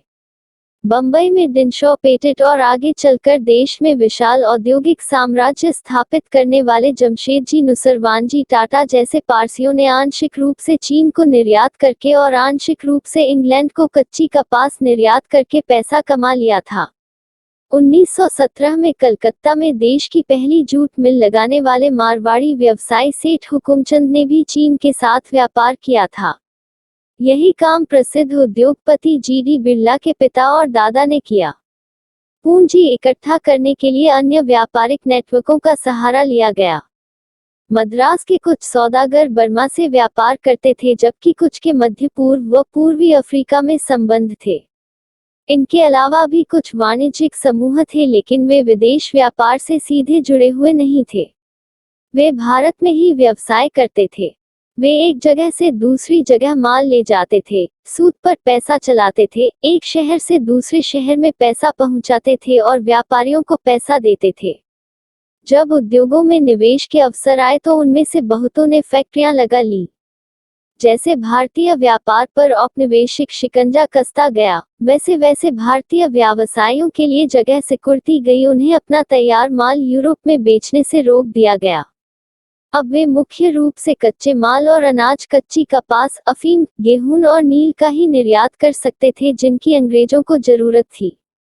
धीरे धीरे उन्हें जहाजरानी व्यवसाय से भी बाहर धकेल दिया गया। पहले विश्वयुद्ध तक यूरोपीय प्रबंधकीय एजेंसियां भारतीय उद्योगों के विशाल क्षेत्र का नियंत्रण करती थीं। इनमें बड हीगलर्स एंड कंपनी, एंड्रू यूल और जॉर्डीन स्किनर एंड कंपनी सबसे बड़ी कंपनियां थीं। ये एजेंसियां पूंजी जुटाती थीं, संयुक्त उद्यम कंपनियां लगाती थीं और उनका प्रबंधन संभालती थीं। ज्यादातर मामलों में भारतीय वित्तपोषक फाइनेंसर पूंजी उपलब्ध कराते थे, जबकि निवेश और व्यवसाय से संबंधित फैसले यूरोपीय एजेंसियां लेती थीं। यूरोपीय व्यापारियों उद्योगपतियों के अपने वाणिज्यिक परिसंघ थे, जिनमें भारतीय व्यवसायों को शामिल नहीं किया जाता था। मजदूर कहां से आए? फैक्ट्रियां होगी तो मजदूर भी होंगे। फैक्ट्रियों के विस्तार से मजदूरों की मांग बढ़ने लगी। 1901 में भारतीय फैक्ट्रियों में 5,84,000 मजदूर काम करते थे। 1946 तक यह संख्या बढ़कर 24,36,000 हो चुकी थी। ये मजदूर कहां से आए? ज्यादातर औद्योगिक इलाकों में मजदूर आसपास के जिलों से आते थे। जिन किसानों कारीगरों को गांव में काम नहीं मिलता था, वे औद्योगिक केंद्रों की तरफ जाने लगते थे। 1911 में बंबई के सूती कपड़ा उद्योग में काम करने वाले 50% से ज्यादा मजदूर पास के रत्नागिरी जिले से आए थे। कानपुर की मिलों में काम करने वाले ज्यादातर कानपुर जिले के ही गांवों से आते थे। मिल मजदूर बीच बीच में अपने गांव जाते रहते थे। वे फसलों की कटाई व त्योहारों के समय गांव लौट जाते थे। बाद में जब नए कामों की खबर फैली तो दूर दूर से भी लोग आने लगे। उदाहरण के लिए, संयुक्त प्रांत के लोग बंबई के कपड़ा मिलों और कलकत्ता के जूट मिलों में काम करने के लिए पहुंच रहे थे। पाना हमेशा मुश्किल था। हालांकि मिलों की संख्या बढ़ती जा रही थी और मजदूरों की मांग भी बढ़ रही थी, लेकिन रोजगार चाहने वालों की संख्या रोजगारों के मुकाबले हमेशा ज्यादा रहती थी। मिलों में प्रवेश भी निषिद्ध था। उद्योगपति नए मजदूरों की भर्ती के लिए प्रायः एक जॉबर रखते थे। जॉबर कोई पुराना और विश्वस्त कर्मचारी होता था। वह अपने गांव से लोगों को लाता था, उन्हें काम का भरोसा देता था, उन्हें शहर में जमने के लिए मदद देता था और मुसीबत में पैसे से मदद करता था। इस प्रकार जॉबर ताकतवर और मजबूत व्यक्ति बन गया था। बाद में जॉबर मदद के बदले पैसे व तोहफों की मांग करने लगे और मजदूरों की जिंदगी को नियंत्रित करने लगे। समय के साथ फैक्ट्री मजदूरों की संख्या बढ़ने लगी, लेकिन जैसा कि आप देखेंगे, कुल औद्योगिक श्रम शक्ति में उनका अनुपात बहुत छोटा था। औद्योगिक विकास का अनूठापन। भारत में औद्योगिक उत्पादन पर वर्चस्व रखने वाली यूरोपीय प्रबंधकीय एजेंसियों की कुछ खास तरह के उत्पादों में ही दिलचस्पी थी। उन्होंने औपनिवेशिक सरकार से सस्ती कीमत पर जमीन लेकर चाय व कॉफी के बागान लगाए और खनन, नील व जूट व्यवसाय में पैसे का निवेश किया। इनमें से ज्यादातर ऐसे उत्पाद थे जिनकी भारत में बिक्री के लिए नहीं बल्कि मुख्य रूप से निर्यात के लिए आवश्यकता थी। 19वीं सदी के आखिर में जब भारतीय व्यवसायी उद्योग लगाने लगे तो उन्होंने भारतीय बाजार में मैनचेस्टर की बनी चीजों से प्रतिस्पर्धा नहीं की। भारत आने वाले ब्रिटिश मालों में धागा बहुत अच्छा नहीं था, इसलिए भारत के शुरुआती सूती मिलों में कपड़े की बजाय मोटे सूती धागे ही बनाए जाते थे। जब धागे का आयात किया जाता था तो वह हमेशा बेहतर किस्म का होता था। भारतीय कताई मिलों में बनने वाले धागे का भारत के हथकरघा बुनकर इस्तेमाल करते थे या उन्हें चीन को निर्यात कर दिया जाता था। 20वीं सदी के पहले दशक तक भारत में औद्योगिकरण का ढर्रा कई बदलावों की चपेट में आ चुका था। स्वदेशी आंदोलन को गति मिलने से राष्ट्रवादियों ने लोगों को विदेशी कपड़े के बहिष्कार के लिए प्रेरित किया। औद्योगिक समूह अपने सामूहिक हितों की रक्षा के लिए संगठित हो गए और उन्होंने आयात शुल्क बढ़ाने तथा अन्य रियायतें देने के लिए सरकार पर दबाव डाला। 1906 के बाद चीन भेजे जाने वाले भारतीय धागे के निर्यात में भी कमी आने लगी थी। चीनी बाजारों में चीन और जापान की मिलों के उत्पाद छा गए थे। फलस्वरूप भारत के उद्योगपति धागे की बजाय कपड़ा बनाने लगे। 1900 से 1912 के भारत में सूती कपड़े का उत्पादन दोगुना हो गया। पहले विश्व युद्ध तक औद्योगिक विकास धीमा रहा। युद्ध ने एक बिल्कुल नई स्थिति पैदा कर दी थी। ब्रिटिश कारखाने सेना की जरूरतों को पूरा करने के लिए युद्ध संबंधी उत्पादन में व्यस्त थे, इसलिए भारत में मैनचेस्टर के माल का आयात कम हो गया। भारतीय बाजारों को रातों रात एक विशाल देशी बाजार मिल गया। युद्ध लंबा खींचा तो भारतीय कारखानों में भी फौज के लिए जूट की बोरियां, फौजियों के लिए वर्दी के कपड़े, टेंट और चमड़े के जूते, घोड़े व खच्चर की जीन तथा बहुत सारे अन्य सामान बनने लगे। नए कारखाने लगाए गए। पुराने कारखाने कई पालियों में चलने लगे। बहुत सारे नए मजदूरों को काम पर रखा गया और हरेक को पहले से भी ज्यादा समय तक काम करना पड़ता था। युद्ध के दौरान औद्योगिक उत्पादन तेजी से बढ़ा। युद्ध के बाद भारतीय बाजार में मैनचेस्टर को पहले वाली हैसियत कभी हासिल नहीं हो पाए। आधुनिकीकरण न कर पाने और अमेरिका, जर्मनी व जापान के मुकाबले कमजोर पड़ जाने के कारण ब्रिटेन की अर्थव्यवस्था चरमरा गई थी। कपास का उत्पादन बहुत कम रह गया था और ब्रिटेन से होने वाले सूती कपड़े के निर्यात में जबरदस्त गिरावट आई। उपनिवेशों में विदेशी उत्पादों को हटाकर स्थानीय उद्योगपतियों ने घरेलू बाजारों पर कब्जा कर लिया और धीरे धीरे अपनी स्थिति मजबूत बना ली। लघु उद्योगों की बहुतायत।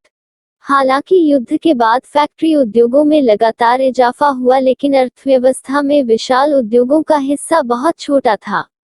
उनमें से ज्यादातर 1911 में 67% बंगाल और बंबई में स्थित थे। बाकी पूरे देश में छोटे स्तर के उत्पादन का ही दबदबा रहा।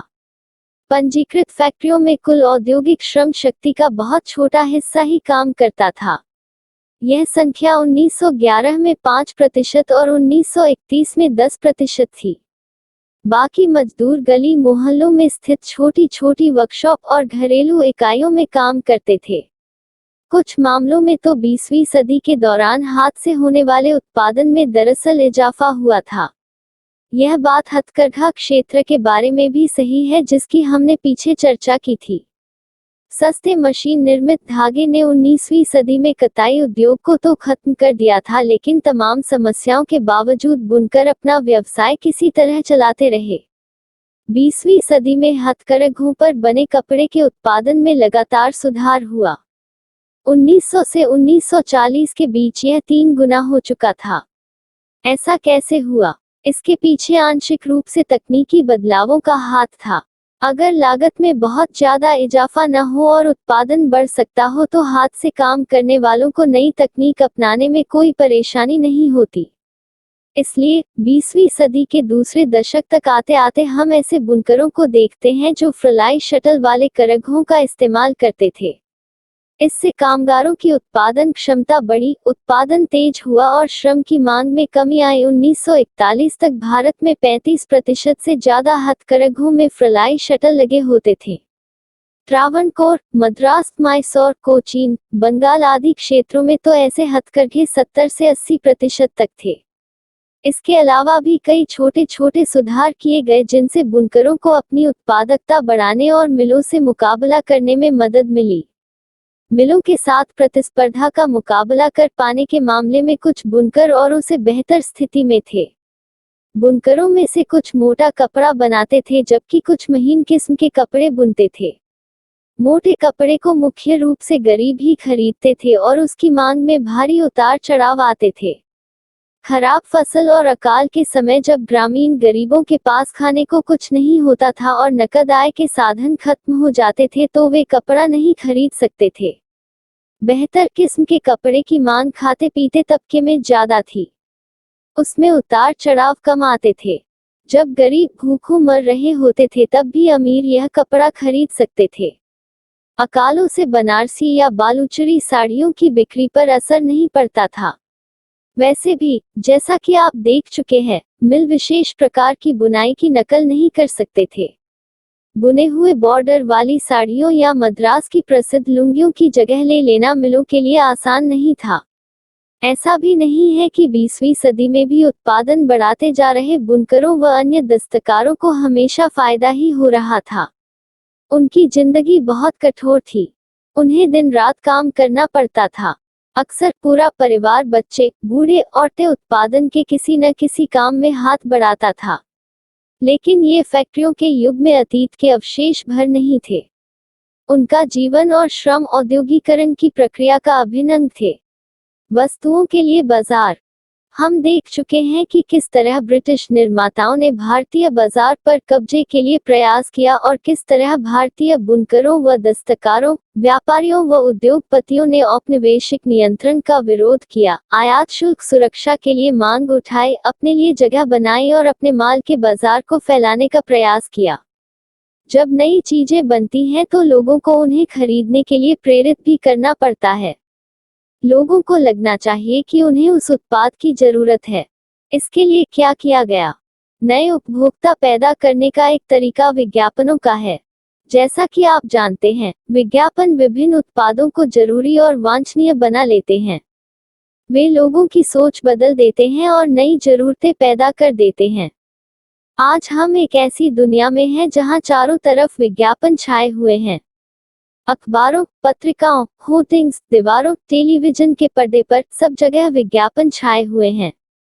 लेकिन अगर हम इतिहास में पीछे मुड़कर देखें तो पता चलता है कि औद्योगिकरण की शुरुआत से ही विज्ञापनों ने विभिन्न उत्पादों के बाजार को फैलाने में और एक नई उपभोक्ता संस्कृति रचने में अपनी भूमिका निभाई है। जब मैनचेस्टर के उद्योगपतियों ने भारत में कपड़ा बेचना शुरू किया तो वे कपड़े के बंडलों पर लेबल लगाते थे। लेबल का फायदा यह होता था कि खरीदारों को कंपनी का नाम व उत्पादन की जगह पता चल जाती थी। लेबल ही चीजों की गुणवत्ता का प्रतीक भी था। जब किसी लेबल पर मोटे अक्षरों में मेड इन मैनचेस्टर लिखा दिखाई देता तो खरीदारों को कपड़ा खरीदने में किसी तरह का डर नहीं रहता था। लेबलों पर सिर्फ शब्द और अक्षर ही नहीं होते थे, उन पर तस्वीरें भी बनी होती थी जो अक्सर बहुत सुंदर होती थी। अगर हम पुराने लेबलों को देखें तो उनके निर्माताओं की सोच, उनके हिसाब किताब और लोगों को आकर्षित करने के उनके तरीकों का अंदाजा लगा सकते हैं। इन लेबलों पर भारतीय देवी देवताओं की तस्वीरें प्रायः होती थी। देवी देवताओं की तस्वीर के बहाने निर्माता ये दिखाने की कोशिश करते थे कि ईश्वर भी चाहता है कि लोग उस चीज को खरीदें। कृष्ण या सरस्वती की तस्वीरों का फायदा ये होता था कि विदेशों में बनी चीज भी भारतीयों को जानी पहचानी सी लगती थी। 19वीं सदी के आखिर में निर्माता अपने उत्पादों को बेचने के लिए कैलेंडर छपवाने लगे थे। अखबारों और पत्रिकाओं को तो पढ़े लिखे लोग ही समझ सकते थे, लेकिन कैलेंडर उनको भी समझ में आ जाते थे जो पढ़ नहीं सकते थे। चाय की दुकानों, दफ्तरों व मध्यवर्गीय घरों में ये कैलेंडर लटके रहते थे। जो इन कैलेंडरों को लगाते थे वे विज्ञापन को भी हर रोज पूरे साल देखते थे। इन कैलेंडरों में भी नए उत्पादों को बेचने के लिए देवताओं की तस्वीर होती थी। देवताओं की तस्वीरों की तरह महत्वपूर्ण व्यक्तियों, सम्राटों व नवाबों की तस्वीरें भी विज्ञापनों व कैलेंडरों में खूब इस्तेमाल होती थी। इनका संदेश अक्सर यह होता था, अगर आप इस शाही व्यक्ति का सम्मान करते हैं तो इस उत्पाद का भी सम्मान कीजिए। अगर इस उत्पाद को राजा इस्तेमाल करते हैं या उसे शाही निर्देश से बनाया गया है तो उसकी गुणवत्ता पर सवाल खड़ा नहीं किया जा सकता। जब भारतीय निर्माताओं ने विज्ञापन बनाए तो उनमें राष्ट्रवादी संदेश साफ दिखाई देता था। इनका आशय यह था कि अगर आप राष्ट्र की परवाह करते हैं तो उन चीजों को खरीदिए जिन्हें भारतीयों ने बनाया है। ये विज्ञापन स्वदेशी के राष्ट्रवादी संदेश के वाहक बन गए थे। निष्कर्ष जाहिर है कि उद्योगों के युग में बड़े बड़े प्रौद्योगिकीय बदलाव आए हैं, फैक्ट्रियों का उदय हुआ है और नई औद्योगिक श्रमशक्ति अस्तित्व में आई है। लेकिन जैसा कि आपने देखा है, इस युग में हाथ से बनने वाली चीजें और छोटे पैमाने का उत्पादन भी औद्योगिक भूदृश्य का एक महत्वपूर्ण हिस्सा रहा है। चित्र 1 और 2 को दोबारा देखिए। अब बताइए कि ये छवियां क्या दर्शाती हैं। नए शब्द। प्राच्य, भूमध्य सागर के पूर्व में स्थित देश। आमतौर पर यह शब्द एशिया के लिए इस्तेमाल किया जाता है। पश्चिमी नजरिए में प्राच्य इलावे पूर्व आधुनिक, पारंपरिक और रहस्यमय थे। आदि, किसी चीज की पहली या प्रारंभिक अवस्था का संकेत। स्टेपलर, ऐसा व्यक्ति जो रेशों के हिसाब से ऊन को स्टैपल करता है या छांटता है। फुलर, ऐसा व्यक्ति जो फुल करता है यानी चुन्नटों के सहारे कपड़े को समेटता है। कार्डिंग, वह प्रक्रिया जिसमें कपास या ऊन आदि रेशों को कताई के लिए तैयार किया जाता है। स्पिनिंग जेनी, जेम्स हरग्रीव्स द्वारा 1764 में बनाई गई इस मशीन ने कताई की प्रक्रिया तेज कर दी और मजदूरों की मांग घटा दी। एक ही पहिया घुमाने वाला एक मजदूर बहुत सारी तकलियों को घुमा देता था और एक साथ कई धागे बनने लगते थे। जॉब इन्हें अलग अलग इलाकों में सरदार या मिस्त्री आदि भी कहते थे। फ्लाई शटल, ये रस्सियों और पुलियों के जरिए चलने वाला एक यांत्रिक औजार है जिसका बुनाई के लिए इस्तेमाल किया जाता है। यह क्षैतिज धागे ताना जीम वेफ्ट को लंबवत धागे बाना जीम वॉप में पिरो देती है। फ्लाई शटल के आविष्कार से बुनकरों को बड़े करघे चलाना और चौड़े अर्ज का कपड़ा बनाने में काफी मदद मिली। स्रोत क विल्थोन मौसमी काम की तलाश में निकलने वाले मजदूरों में से एक थे। उन्होंने ईंटें धोई और अन्य छोटे मोटे काम किए। वह बताते हैं कि नौकरी के इच्छुक किस तरह पैदल लंदन जाते थे। मैं हमेशा लंदन जाना चाहता था। मेरी इच्छा हमेशा एक पुराने दोस्त के खतों को पढ़कर और मजबूत हो जाती थी। वह Old Kent Road gas workers में काम करता है। आखिरकार मैंने जाने का मन बना लिया। नवंबर 1881 में दो दोस्तों के साथ मैं सफर पर निकल पड़ा। हम इस आशा से भरे हुए थे कि वहां पहुंचते ही अपने दोस्त की मदद से हमें रोजगार मिल जाएगा। जब हम निकले तो हमारे पास खास कोई पैसा नहीं था। लंदन तक के रास्ते के लिए खाने और रात को ठहरने का पैसा भी नहीं था।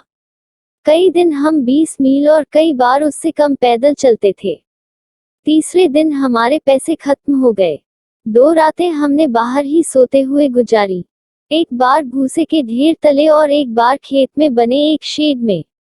लंदन पहुंचने पर मैंने अपने दोस्त को ढूंढने का प्रयास किया, लेकिन नाकामयाब रहे। पैसा तो जा ही चुका था, इसलिए अब हमारे पास देर रात तक यहाँ वहाँ भटकते रहने के अलावा और कोई चारा नहीं था। शाम को हम सोने का कोई ठिकाना ढूंढते थे। हमने एक पुरानी इमारत ढूंढी और एक रात उसी में बिताए। अगले दिन इतवार था। दोपहर बाद हम ओल्ड कैंट गैस वर्कर्स पहुंचे। वहां हमने काम के लिए अर्जी दे दी। यह देखकर मेरे अचरज की सीमा न रही कि हम जिसे ढूंढ रहे थे वह वही काम कर रहा था। उसने फोरमैन से बात की और मुझे नौकरी पर रख लिया गया। H.J. ड्यूस एवं Michael Wolff, the Victorian city, images and realities, 1973 में रैफल सेमुअल के लेख कमर्स एंड गोअर्स में उद्धृत। स्रोत ख एक मजिस्ट्रेट ने 1790 में एक ऐसी घटना के बारे में बताया जिसमें उसे मजदूरों के हमले से निर्माता की संपत्ति की रक्षा के लिए बुलाया गया था, कोयला मजदूरों और उनकी बीवियों के गिरोह की परेशानी के कारण, क्योंकि उनकी बीवियों का काम स्पिनिंग इंजन के कारण छिन गया था। शुरू में वे बड़े अड़ियल ढंग से आगे बढ़े। ऊन उत्पादन में अभी अपनाई गई मशीनों को वे टुकड़े टुकड़े कर देना चाहते थे, क्योंकि उनकी वजह से शारीरिक श्रम की मांग घटने वाली थी। औरतों ने हंगामा मचाया हुआ था। आदमियों को समझाना आसान था, इसलिए कुछ खींचतान के बाद उन्हें शांतिपूर्वक घर जाने के लिए तैयार कर लिया गया। J.L. हैमंड एवं B. Hammond, the skilled labourer, 1760 से 1832, मैक्सिनबर्ग, द एज ऑफ मैन्युफैक्चर्स में उद्धृत। स्रोत ग पटना के आयुक्त ने लिखा, ऐसा लगता है कि 20 साल पहले जहानाबाद और बिहार में कपड़ों का बड़े पैमाने पर उत्पादन होता था। जहानाबाद में यह बिल्कुल बंद हो गया है, जबकि बिहार में बहुत कम उत्पादन होता है।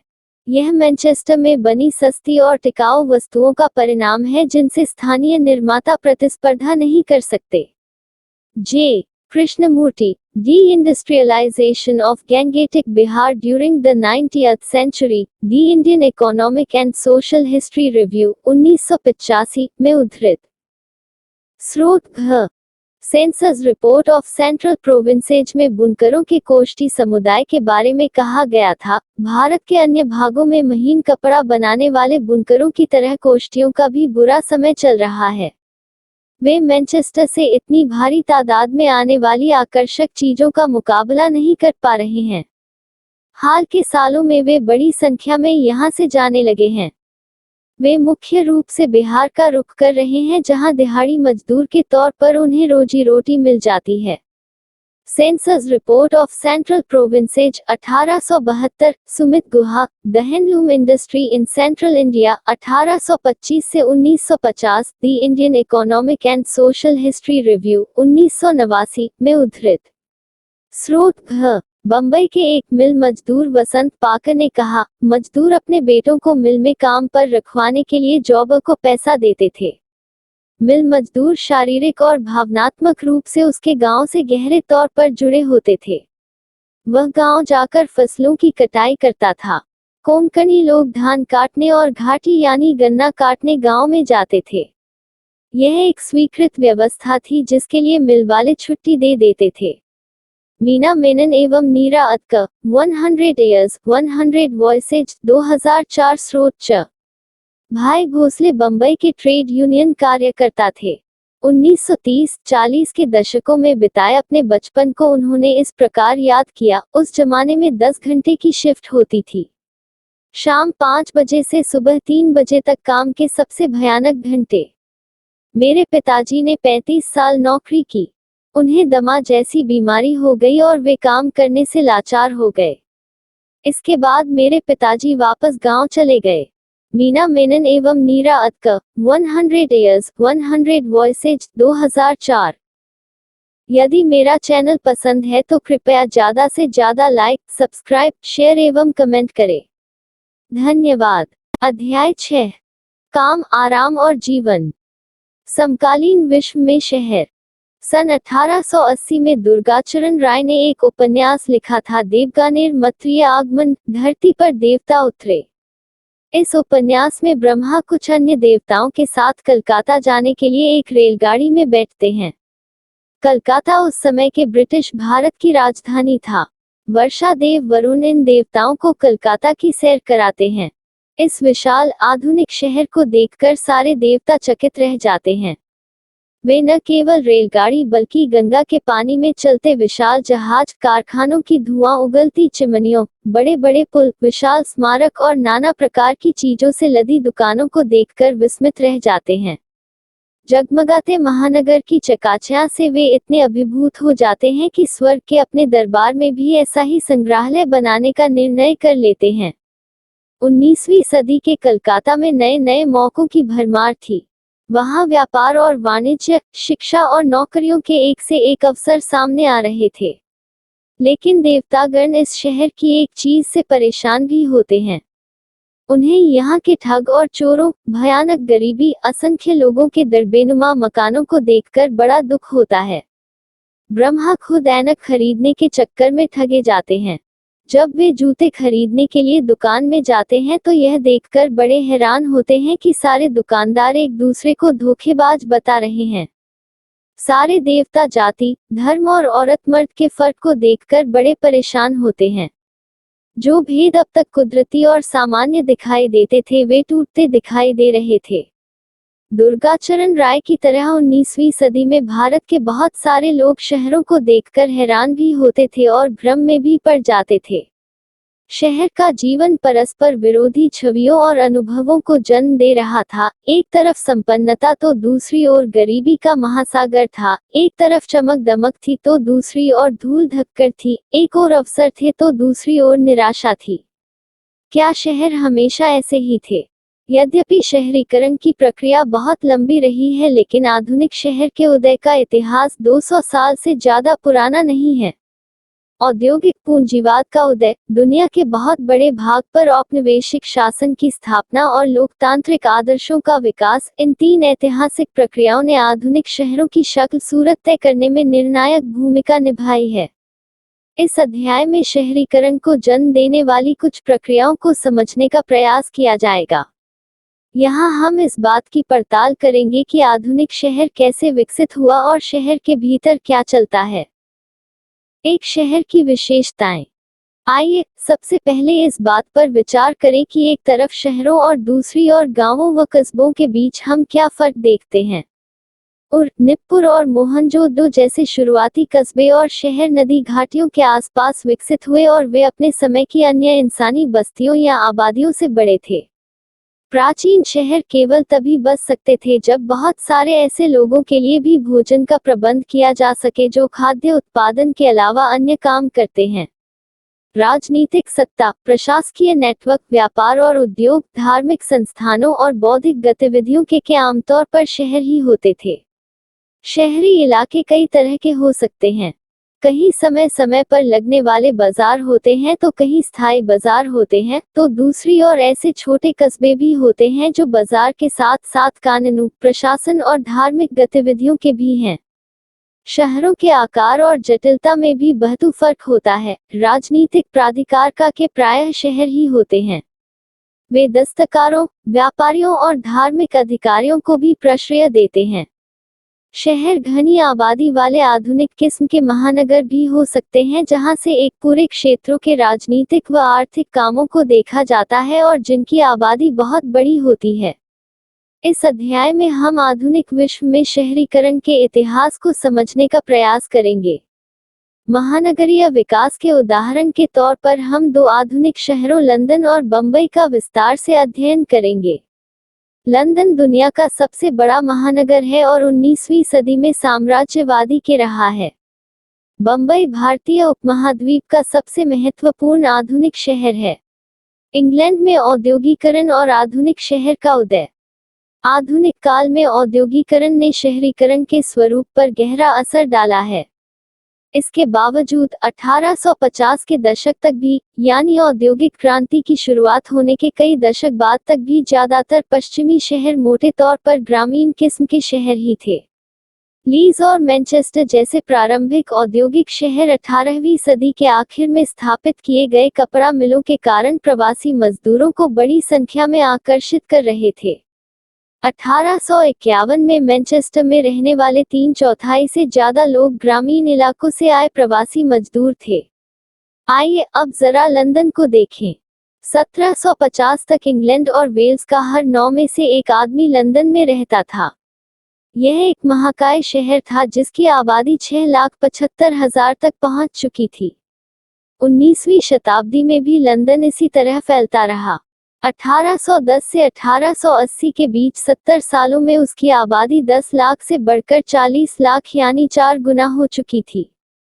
हालांकि लंदन में विशाल कारखाने नहीं थे, फिर भी प्रवासी आबादी चुंबक की तरह उसी की तरफ खींची चली आती थी। गैरेथ स्टेडमैन जोन्स के शब्दों में 19वीं शताब्दी का लंदन क्लर्कों और दुकानदारों, छोटे पेशेवरों और निपुण कारीगरों, कुशल व शारीरिक श्रम करने वालों की बढ़ती आबादी, सिपाहियों, नौकरों, दिहाड़ी मजदूरों, फेरीवालों और भिखारियों का शहर था। लंदन की गोदी के अलावा मुख्य रूप से 5 तरह के बड़े उद्योगों में बहुत सारे लोगों को काम मिला हुआ था।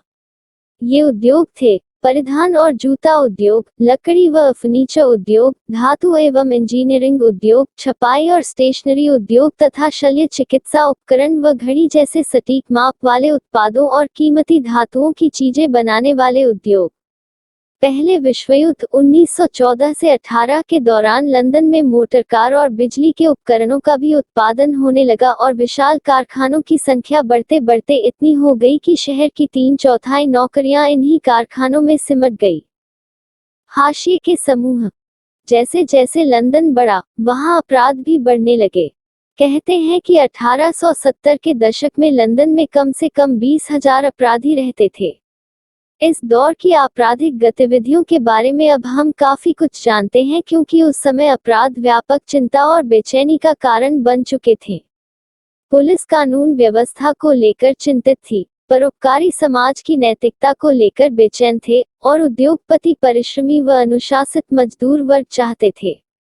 इन्हीं सारी बातों को म्यान में रखते हुए अपराधियों की गिनती की गई, उनकी गतिविधियों पर नजर रखी जाने लगी और उनकी जिंदगी के तौर तरीकों की जांच की जाती थी। 19वीं सदी के मध्य में हेनरी मेह्यू ने लंदन के मजदूरों पर कई किताबें लिखी। उन्होंने ऐसे लोगों की एक लंबी सूची भी बनाई जो अपराधों से ही अपनी आजीविका चलाते थे। अपराधियों की इस सूची में दर्ज बहुत सारे ऐसे लोग भी थे जो मकानों की छतों से सीसा चुरा लेते थे, दुकानों से खाने की चीजें उठा लेते थे, कोयले के ढेर उठा ले जाते थे या बाड़ों पर सूखे कपड़े उठा ले जाते थे। दूसरी ओर ऐसे अपराधी भी थे जो अपने धंधे में माहिर थे, जिन्हें अपराधों को पूरी सफाई से अंजाम देना अच्छी तरह आता था। लंदन की सड़कों पर ठगों और जालसाजों, जेबकतरों और छोटे मोटे चोरों की भरमार रहती थी। जनता को अनुशासित करने के लिए शासन ने अपराधों के लिए भारी सजाएं तय कर दी और जो लायक गरीब थे उन्हें रोजगार देने का इंतजाम शुरू किया। 18वीं सदी के आखिर में और 19वीं सदी के शुरुआती दशकों में फैक्ट्रियों में बहुत सारी औरतें भी काम करती थी। जैसे जैसे तकनीक में सुधार आया, कारखानों में औरतों की नौकरियां छिनने लगी और वे घरेलू कामों में सिमट कर रह गई। 1861 की जनगणना से पता चला कि लंदन में लगभग 2.5 लाख घरेलू नौकर हैं। उनमें औरतों की संख्या बहुत ज्यादा थी। उनमें से अधिकांश हाल ही में शहर में आई थीं। बहुत सारी औरतें परिवार की आय बढ़ाने के लिए अपने मकानों का भी इस्तेमाल करती थीं। वे या तो किसी को भाड़े पर रख लेती थी या घर पर ही रहकर सिलाई बुनाई, कपड़े धोने या माचिस बनाने जैसे काम करती थी। 20वीं सदी में हालात एक बार फिर बदले। जब औरतों को युद्धकालीन उद्योगों और दफ्तरों में काम मिलने लगा तो वे घरेलू काम छोड़कर फिर बाहर आने लगी। बहुत सारे बच्चों को भी मामूली वेतन के लिए कामों पर भेजा जाने लगा। बहुधा उनके माँ बाप ही उन्हें काम पर भेजते थे। 1880 के दशक में the bitter cry of outcast London नामक पुस्तक लिखने वाले पादरी एंड्रू मियनर्स ने इस बात पर रोशनी डाली कि लंदन के अल्पवेतन कारखानों में मजदूरी करने की बजाय अपराध ही ज्यादा फायदेमंद क्यों है। माना जाता है कि 7 साल का एक बच्चा चोरी चकारी करके हर हफ्ते आराम से 10 शिलिंग 6 पेंस कमा लेता है। अगर इसी उम्र का कोई लड़का उस चोर के बराबर कमाना चाहे तो इसके लिए उसे हफ्ते में माचिसों के 56 डिब्बे यानी रोजाना 296 माचिसें बनानी पड़ेंगी। 1870 के अनिवार्य प्राथमिक शिक्षा कानून और 1902 से लागू किए गए फैक्ट्री कानून के बाद बच्चों को औद्योगिक कामों से बाहर रखने की व्यवस्था लागू कर दी गई। आवास। औद्योगिक क्रांति के बाद लोग बड़ी संख्या में शहरों की तरफ रुख करने लगे तो लंदन जैसे पुराने शहर नाटकीय रूप से बदलने लगे। फैक्ट्री या वर्कशॉप मालिक प्रवासी कामगारों को रहने की जगह नहीं देते थे। फलस्वरूप जिनके पास जमीन थी ऐसे अन्य लोग ही इन नवागंतुकों के लिए सस्ते और सामान्यतः असुरक्षित टेनेमेंट्स बनाने लगे।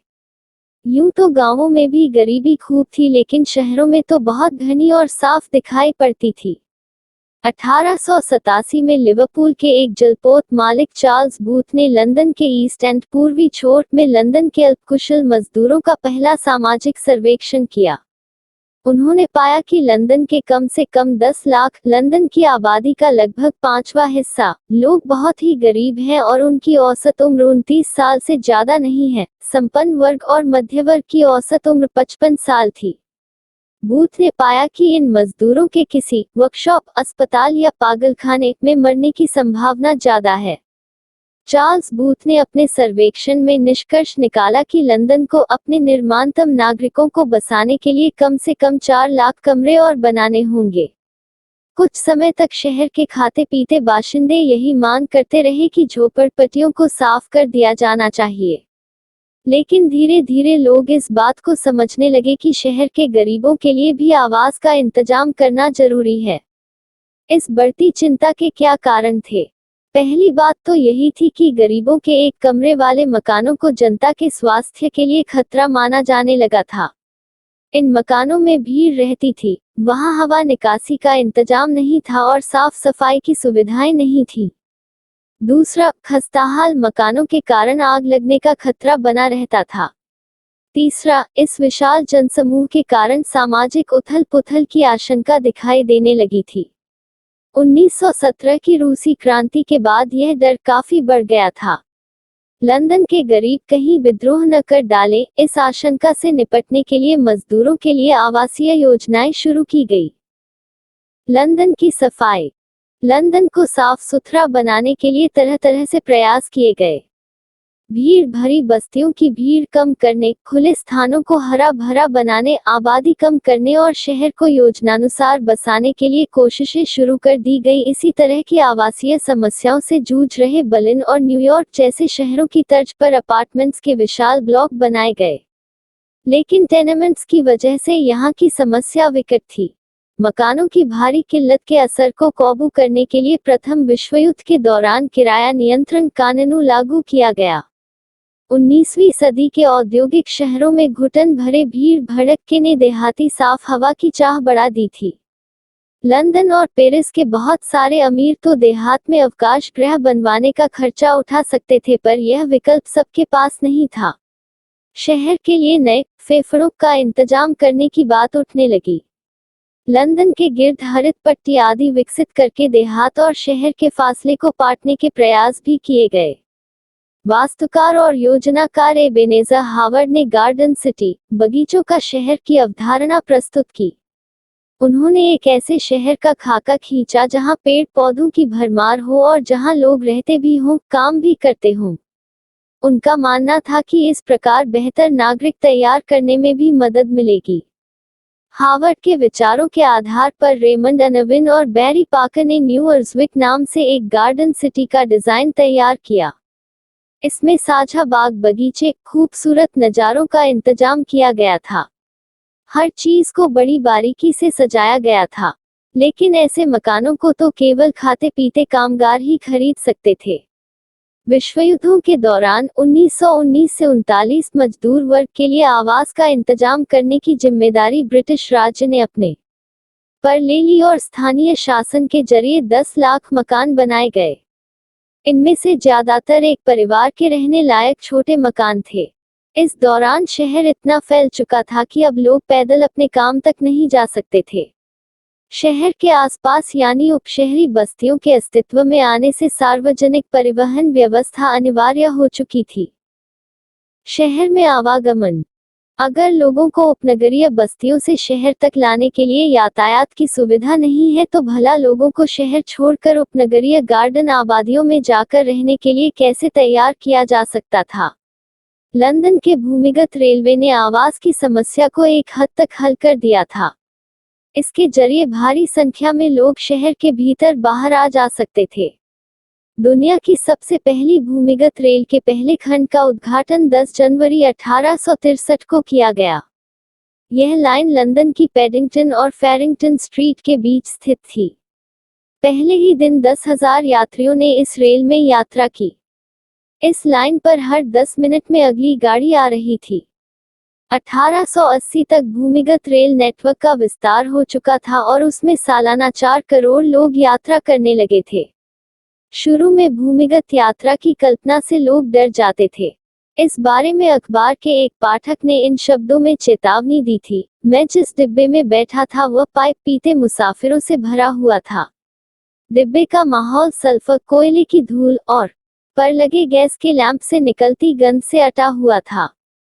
हालत ये थी कि जब हम मूगेट स्टेशन पहुंचे तब तक मैं श्वासावरोधन और गर्मी के कारण अधमरा हो चुका था। मेरा मानना है कि इन भूमिगत रेलगाड़ियों को फौरन बंद कर दिया जाना चाहिए। ये स्वास्थ्य के लिए भयानक खतरा है। बहुत सारे लोगों का मानना था कि इन लौह दैत्यों ने शहर की अफरा तफरी और अस्वास्थ्यकर माहौल को और बढ़ा दिया है। निर्माण की प्रक्रिया में होने वाले बेहिसाब विनाश के बारे में चार्ल्स डिकेंस ने डॉम्बी एंड सन 1848 में लिखा, मकान गिरा दिए गए, सड़कों को तोड़कर बंद कर दिया गया, जमीन में गहरे गड्ढे और खाया खोद दी गई, चारों तरफ बेहिसाब मिट्टी और धूल के अंबार लगा दिए।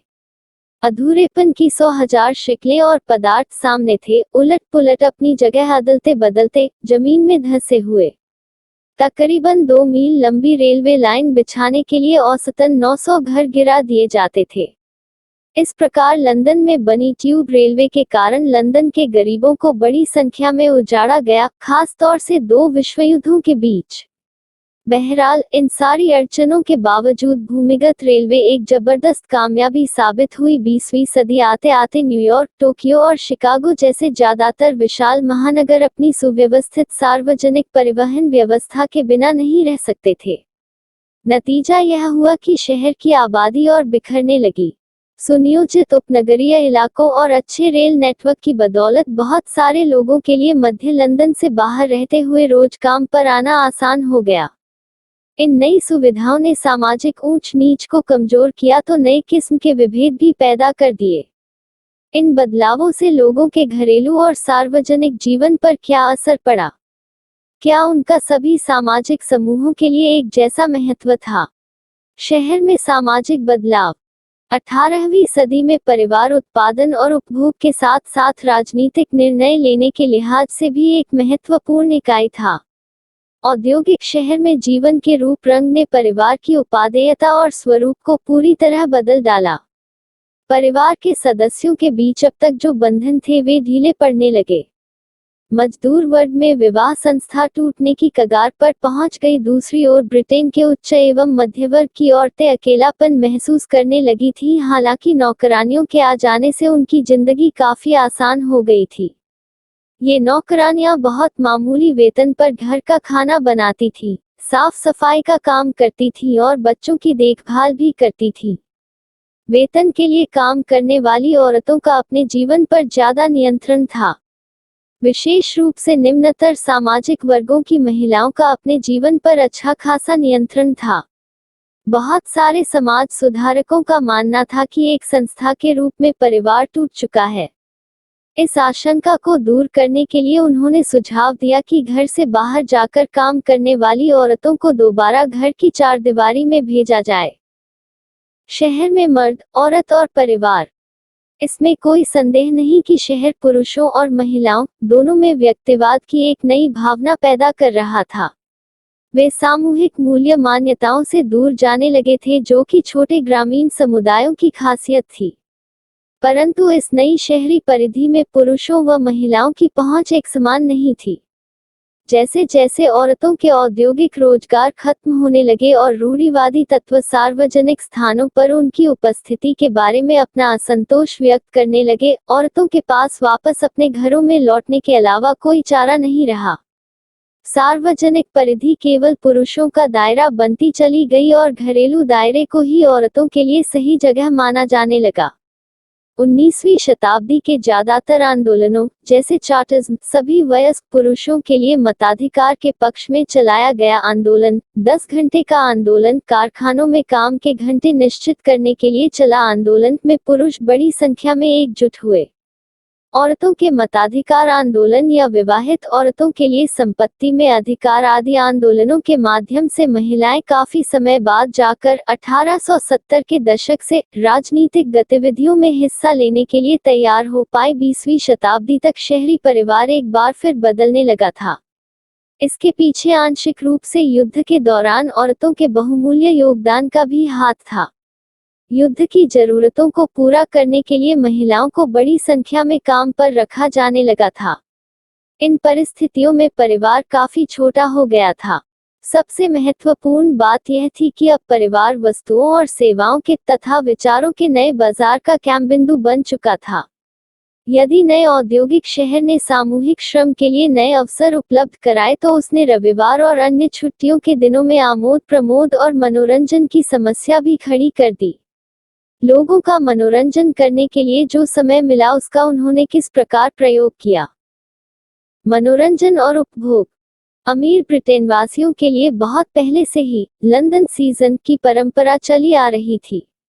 18वीं सदी के आखिरी दशकों में 300 से 400 संभ्रांत परिवारों के समूह के लिए ओपेरा, रंगमंच और शास्त्रीय संगीत आदि कई प्रकार के सांस्कृतिक आयोजन किए जाते थे।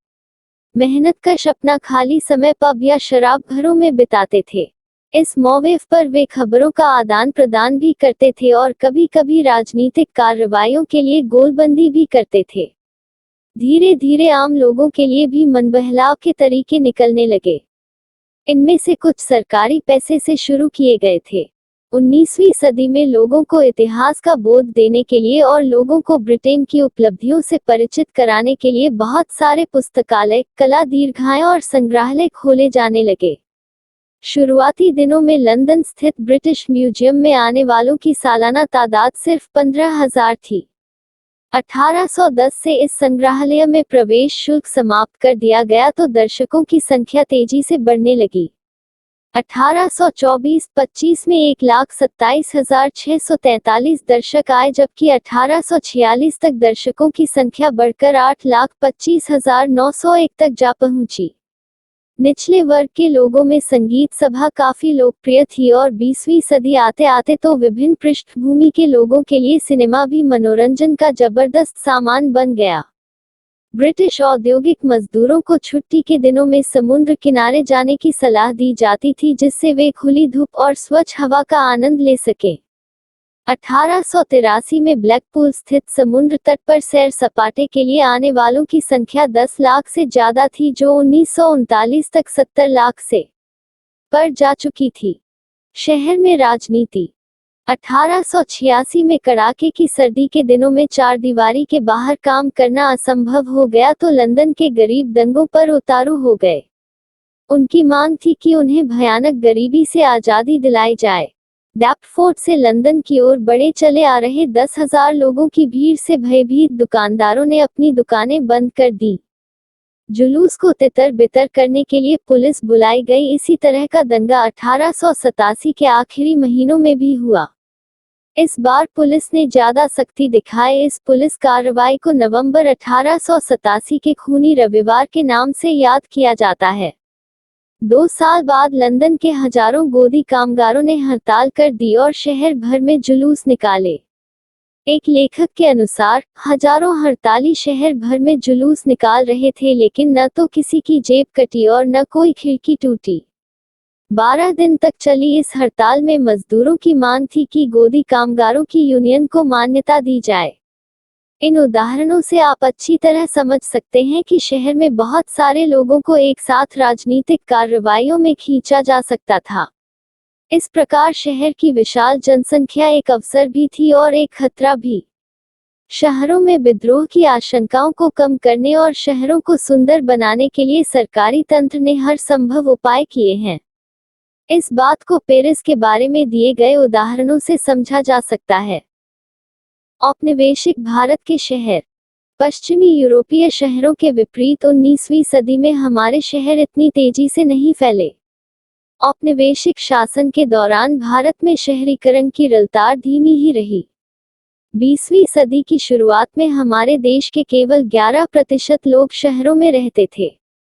इस शहरी आबादी में से भी बहुत बड़ी संख्या 3 विशाल प्रेसिडेंसी शहरों में रहती थी। ये बहुउपयोगी किस्म के शहर थे।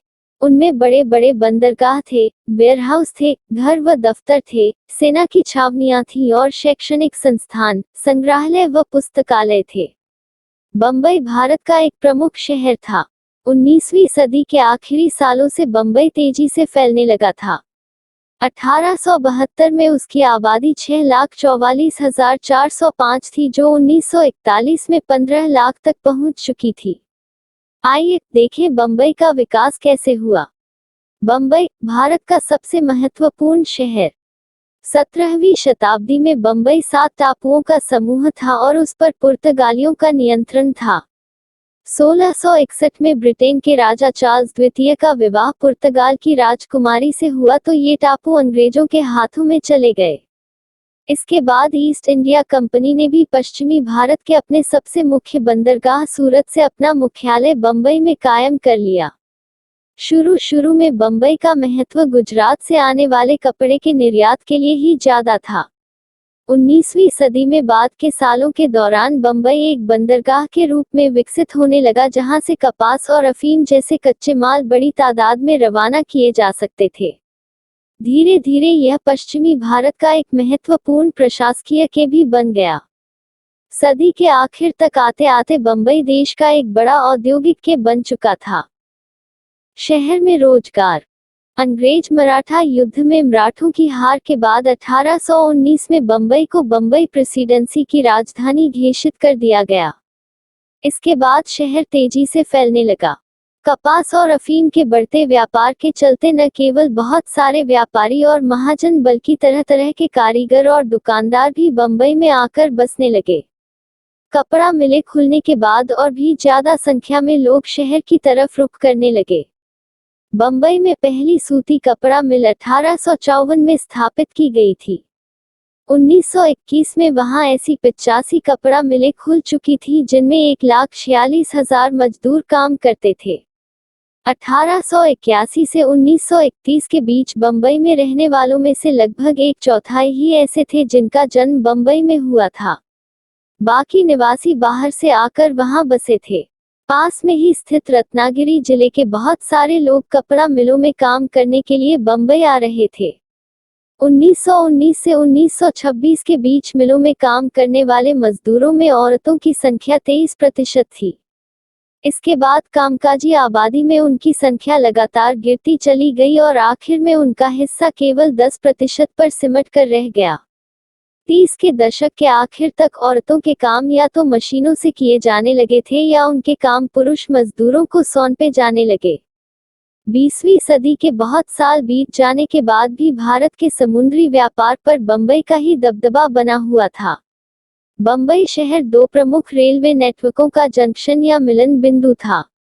रेलवे के कारण शहर में आने वालों को और सुविधा महसूस होने लगी। उदाहरण के लिए 1888-89 में कच्छ के सूखे इलाकों में पड़े अकाल के कारण असंख्य लोग बंबई आ गए। आप्रवासियों की इस बाढ़ से प्रशासनिक दायरों में बेचैनी और भय पैदा होने लगा था। 1898 में प्लेग की महामारी के कारण जब लोगों के रेले बंबई में आने लगे तो जिला प्रशासन ने लोगों को वापस भेजना शुरू कर दिया। 1901 तक लगभग 30,000 लोगों को उनके मूल स्थानों पर वापस भेजा जा चुका था। आवास और पड़ोस। बंबई भीड़ भाड़ वाला शहर था। 1840 के दशक में लंदन का क्षेत्रफल प्रति व्यक्ति 155 वर्ग गज था, जबकि बंबई का प्रति व्यक्ति क्षेत्रफल केवल 9.5 वर्ग गज था। 1872 में लंदन में प्रति मकान औसतन 8 आदमी रहते थे, जबकि बंबई में प्रति मकान 20 आदमी थे। शुरू से ही बंबई किसी योजना के अनुसार विकसित नहीं हुआ। मकानों के बीच में ही बाग बगीचे फैले हुए थे। फोर्ट एरिया में ऐसी स्थिति कुछ ज्यादा ही दिखाई देती थी। सन 1800 के आसपास बंबई फोर्ट एरिया शहर का के था और दो हिस्सों में बटा हुआ था। एक हिस्से में नेटिव रहते थे और दूसरे हिस्से में यूरोपीय या गोरे रहा करते थे। फोर्ट आबादी के उन में एक यूरोपीय उपनगर और औद्योगिक पट्टी भी विकसित होने लगी थी। दक्षिण में भी इसी तरह की उपनगरीय आबादी और एक छावनी थी। यह नस्ली विभाजन तीनों प्रेसिडेंसी शहरों में दिखाई देता था। शहर के तीव्र और अनियोजित विस्तार के कारण 1850 के दशक तक शहर में आवास और जलापूर्ति की समस्या बहुत बढ़ चुकी थी। कपड़ा मिलों के चालू होने के बाद तो बंबई के आवासीय इलाकों पर दबाव और बढ़ गया था। यूरोपीय अमीरों और अफसरों की तरह अमीर पारसी, मुसलमान और ऊंची जाति के व्यापारी व उद्योगपति भी लंबे चौड़े बंगलों में रहते थे। इसके विपरीत बंबई की 70% जनता घनी आबादी वाली चौलों में रहती थी। मजदूरों को काम पर पैदल जाना पड़ता था, इसलिए 90% मिल मजदूर गिरनगांव नामक मिल गांव में रहते थे, जो मिलों से बमुश्किल 15 मिनट के फासले पर पड़ता था। बंबई की चौल बहुमंजिला इमारतें होती थीं। शहर के नेटिव हिस्से में इस तरह की इमारतें कम से कम 1860 के दशक से तो बनने ही लगी थी। लंदन के टेनेमेंट्स की तरह ये मकान भी मोटे तौर पर निजी संपत्ति होते थे। बाहर से आने वालों की आवासीय जरूरतों को पूरा करने के लिए व्यापारी, महाजन और भवन निर्माता ठेकेदार इस तरह की इमारतें बनवाते थे। प्रत्येक चौल में कमरों की कतार होती थी। कमरों के लिए अलग अलग शौचालय नहीं बनाए जाते थे। एक टेनेमेंट में एक साथ कई परिवार रह सकते थे।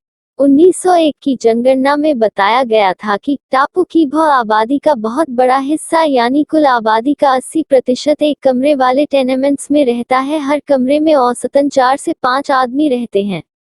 कमरों का भाड़ा बहुत ऊंचा था, इसलिए कई मजदूर मिलकर एक कमरा ले लेते थे। वे या तो अपने रिश्तेदारों के साथ या अपनी ही जात बिरादरी के मजदूरों के साथ रहना पसंद करते थे। गंदे गटर, नालियां, भैंसों के तबेलों इत्यादि के नजदीक होने के कारण कमरों की खिड़कियां बंद ही रहती थी, चाहे मौसम कितना रबीया क्यों न हो। पानी की समस्या हमेशा रहती थी। नके पर अपनी बारी के चक्कर में लोग सुबह को अक्सर झगड़ बैठते थे, लेकिन प्रेक्षकों का कहना है कि फिर भी उनके घर साफ रहते थे। घर के भीतर जगह की कमी के कारण खाना पकाने, कपड़े धोने और सोने आदि के लिए सड़कों और पास पड़ोस के खाली स्थानों का भी इस्तेमाल किया जाता था। जहां खाली जगह मिलती थी, शराब की दुकानें और अखाड़े खुल जाते थे।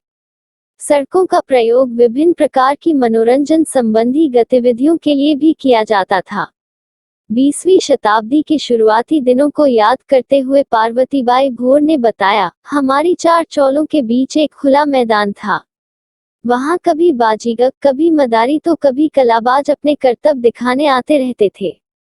वहीं नंदी बैल को देखने के लिए मजमा जुटता था। मैं कड़कलक्ष्मी से बहुत डरती थी।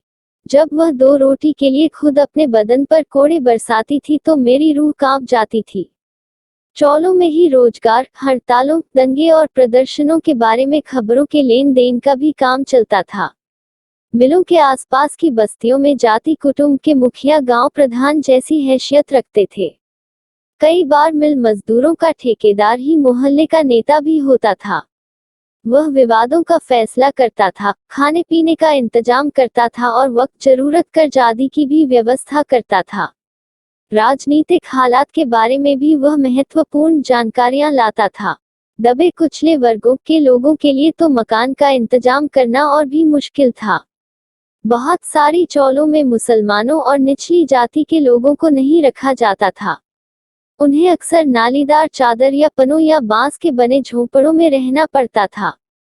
अगर लंदन में नगर योजना का काम सामाजिक क्रांति के भय से शुरू किया गया था तो बंबई में यह काम प्लेग की महामारी के डर से हाथों में लिया गया।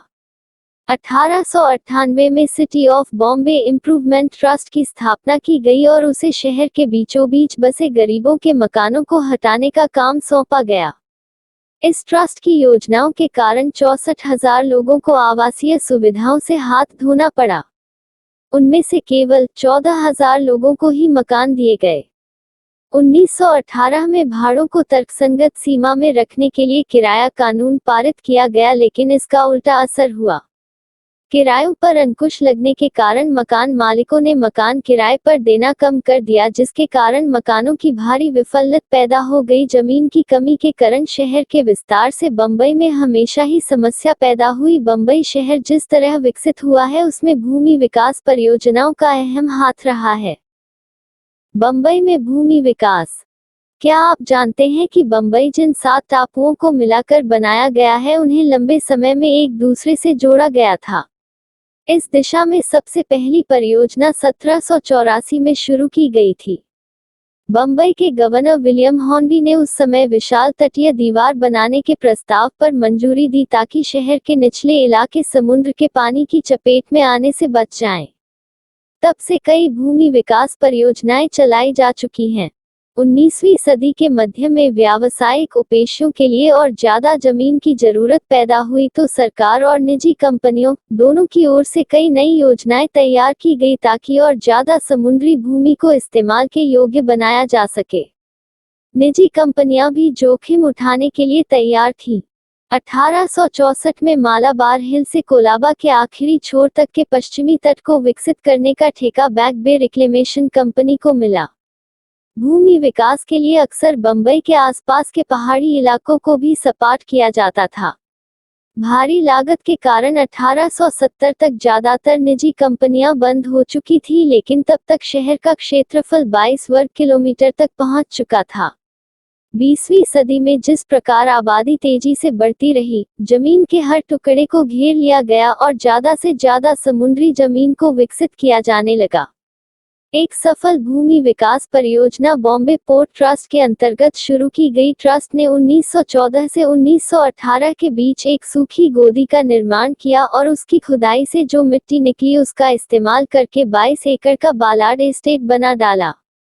इसके बाद बंबई का मशहूर मरीन ड्राइव बनाया गया। सपनों का शहर बंबई, सिनेमा और संस्कृति की दुनिया। भला कौन होगा जो बंबई का जिक्र करे पर उसके फिल्म उद्योग की चर्चा न करे। यहाँ की बेहिसाब भीड़ और कठिन जीवन स्थितियों के बावजूद बहुतों के लिए बंबई मायापुरी ही है, पहले सपनों का शहर। बंबई की बहुत सारी फिल्में शहर में आने वाले आप्रवासियों और उनके दैनिक जीवन में पेश आने वाली मुश्किलों के बारे में ही हैं। बंबई फिल्म उद्योग के कई लोकप्रिय गीत शहर के अंतर्विरोधी आयामों को उजागर करते हैं। फिल्म सीआईडी 1956 में नायक का दोस्त गाता है, ऐ दिल है मुश्किल जीना यहाँ, जरा हटके जरा बचके, ये है बॉम्बे मेरी जान। फिल्म गेस्ट हाउस 1959 में मोहभन की आवाज सुनाई देती है, जिसका जूता उसी के सर, दिल है छोटा बड़ा शहर, अरे वाह रे वाह तेरी बंबई। बंबई फिल्म उद्योग सबसे पहले कब सामने आया? हरीशचंद्र सखाराम भाटवाडेकर ने 1896 में बंबई के हैंगिंग गार्डन्स में हुए कुश्ती के एक मुकाबले के एक दृश्य को कैमरे में उतारा था। यही भारत की पहली मूवी यानी चलचित्र था।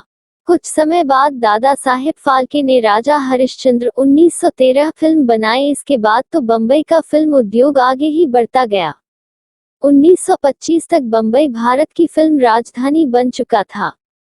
वहां पूरे देश के दर्शकों के लिए फिल्मों का निर्माण होता था।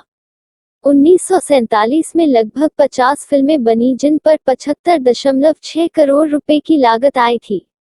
1987 तक आते आते फिल्म उद्योग में काम करने वालों की संख्या 5,20,000 तक जा चुकी थी। फिल्म उद्योग में काम करने वाले भी ज्यादातर लाहौर, कलकत्ता, मद्रास आदि दूसरे शहरों से आए थे। इतनी सारी जगहों से आए लोगों के कारण ही फिल्म उद्योग का ऐसा राष्ट्रीय स्वरूप बना था। लाहौर से आए लोगों ने हिंदी फिल्म उद्योग के विकास में काफी महत्वपूर्ण भूमिका अदा की। इस्मत चुगताई और सादत हसन मंटो जैसे बहुत सारे विख्यात कलाकार और लेखक हिंदी सिनेमा